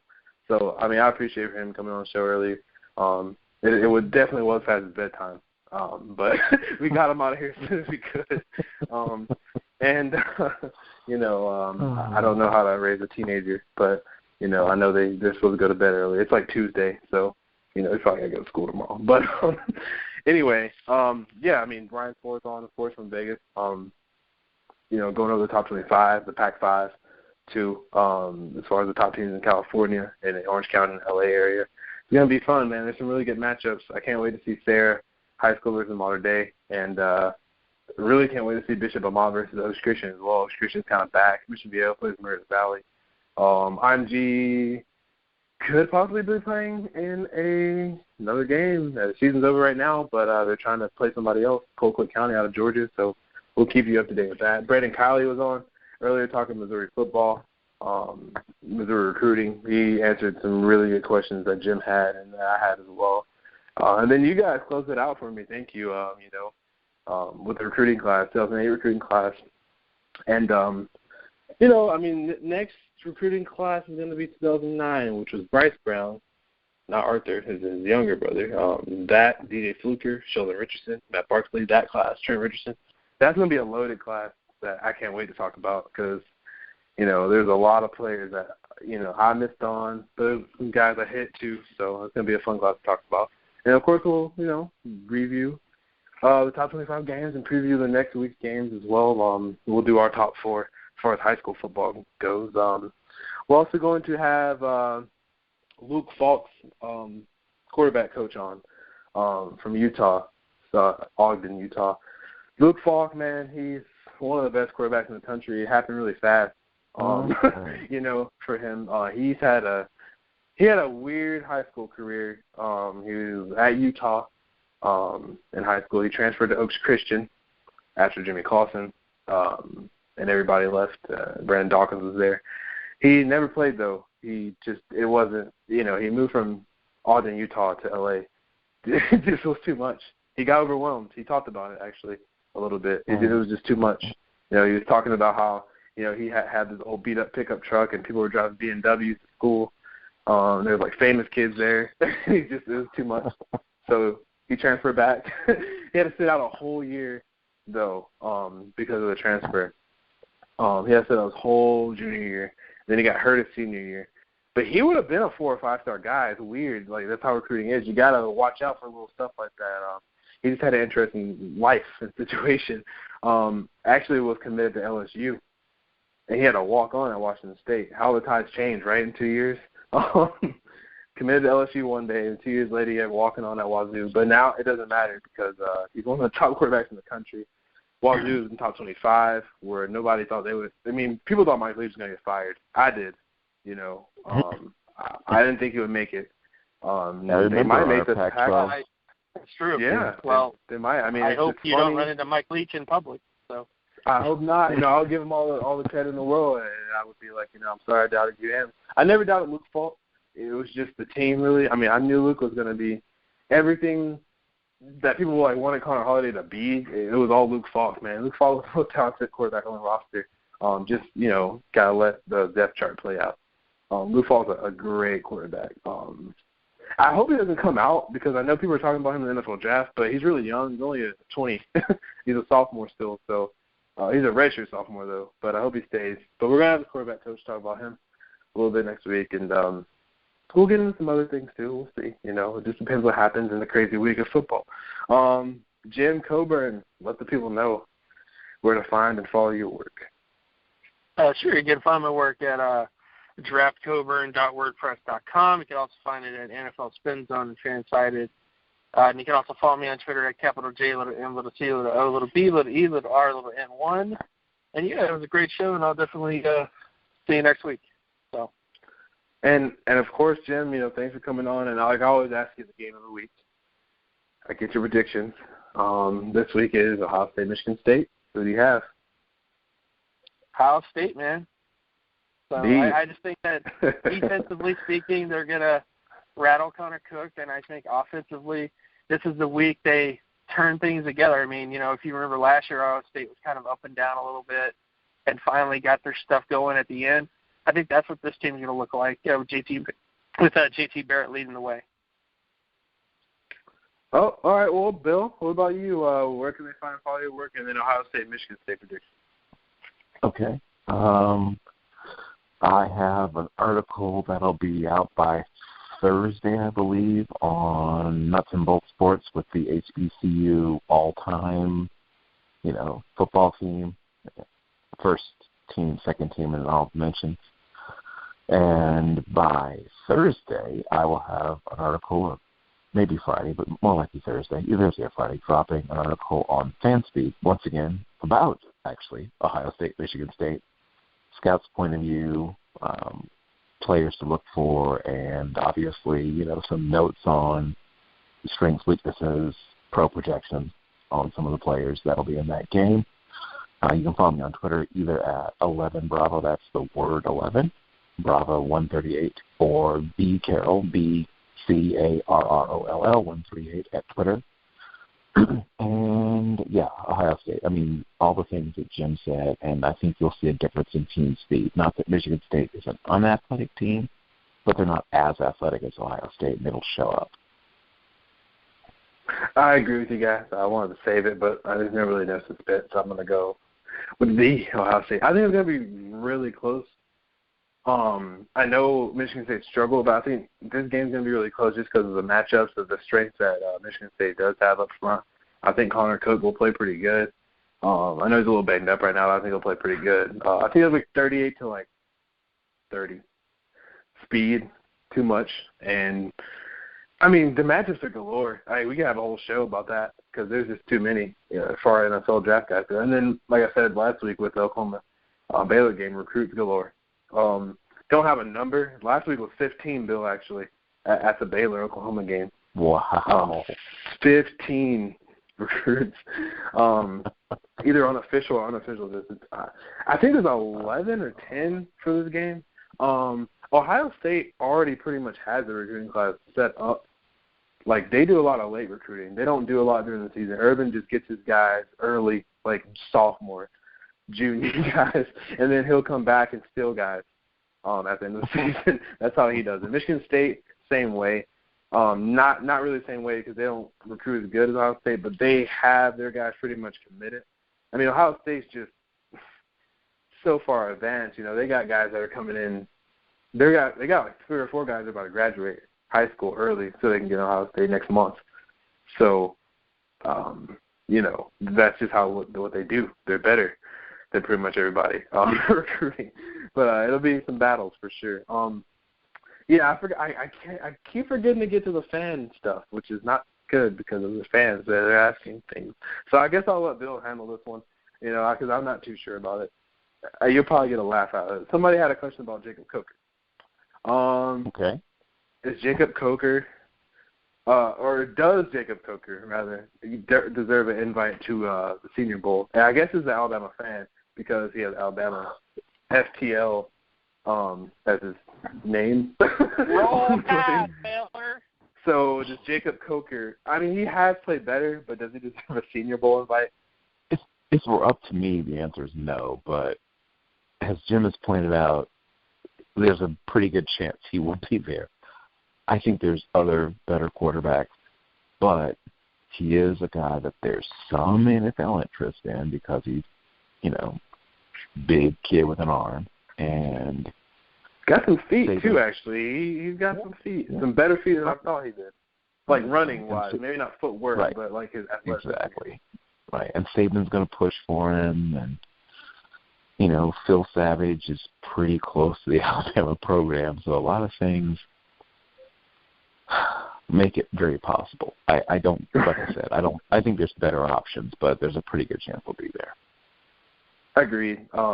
For the fan out there, if you're still listening, I'm sorry I needed to get your question earlier, but I'll definitely tweet it out. I'll tweet it out to you. As far as me, I guess he asked me the question. I want to let Bill get it. He's more of an NFL guy, especially Senior Bowl, because I haven't been there yet, but hopefully I'll be going this year. But, yeah, man, I mean, I think Jacob is going to be at least an alternate if somebody pulls out like Dak Prescott or like one of the top quarterbacks. He's from Mobile. Like, he went to the same high school as A.J. McCarron, and he watched his best friend. A.J. is his best friend. He watched him drop in the draft because he did go. So I think if he has a chance, then he has to go because he's not even really in the same position as A.J. As far as a top quarterback. He's probably barely draftable. So, I mean, I think Jacob has – maybe he'll get invited. I can't say yet. I want to let the season play out. But as I answer the Twitter followers' question right now, I'd say yes, because he's from Mobile, Alabama, and he is playing for Alabama. So, and he's 6'4", 230 pounds with some feet. So, I mean, why not? And as you pointed out, there'll probably be somebody will probably pull out or have an injury later or something. There's usually something that will happen that prevents all of the time. Yeah, it'll be a good story and whole family there and everything. It just kind of fits, I guess, the narrative. As my friend Montel would say, with the narrative thing. But, like, because we were talking about that a little bit, too, I believe. I think. Jim, I guess I'll let you answer it, too. Go ahead. You're still there, I think, so. Well, of course he's going to be in Mobile. He's Jacob Coker. He's the starting quarterback of Alabama. He's already in Mobile. So, but no. Right, but he's the starting quarterback of Alabama. And the Senior Bowl, if you go there, which I advise you to go there, and I might actually be there as well, so we might meet up and, be like, hey, what's up? That would be awesome. Little surf and turf. But at the Senior Bowl, it's kind of like the Senior Bowl / Alabama-Auburn Senior Bowl game because they do invite a lot of Auburn, Alabama players. They have their own signing arrangements. By the way, if you go there, like they have the players sign and then they have an Alabama-Auburn signing day. So they're going to have Alabama-Auburn players there. They had Blake Sims there last year. And the fact of the matter is that Jacob Coker is going to be there. And as much as Bill may not like it, and I know we've talked about this a lot, it's going to happen. And I would not be surprised if he got in just based on his just being Jacob Coker. I don't even think he may even need somebody dropping out. He'll probably just get in just because, hey, we got to have some Alabama players. And here's Jacob Coker, and he has his fan, by the way. So, yeah, that's going to happen. Yeah, hometown. I'm not going to say legend, but quarterback. He didn't win a state title, but he only got to play 1 year because of AJ. But yeah, I think, and they got to play 1 year this year too, I guess too. So same thing. But yeah, I think he'll get a shot to play in that bowl game. But yeah, have a great night, everybody. I appreciate you guys coming on the show. Like I said, great show. Thanks to all the listeners out there, and thanks to NGSC Sports. I mean, for having me on the show every Tuesday night. I really appreciate it. Everyone have a great night.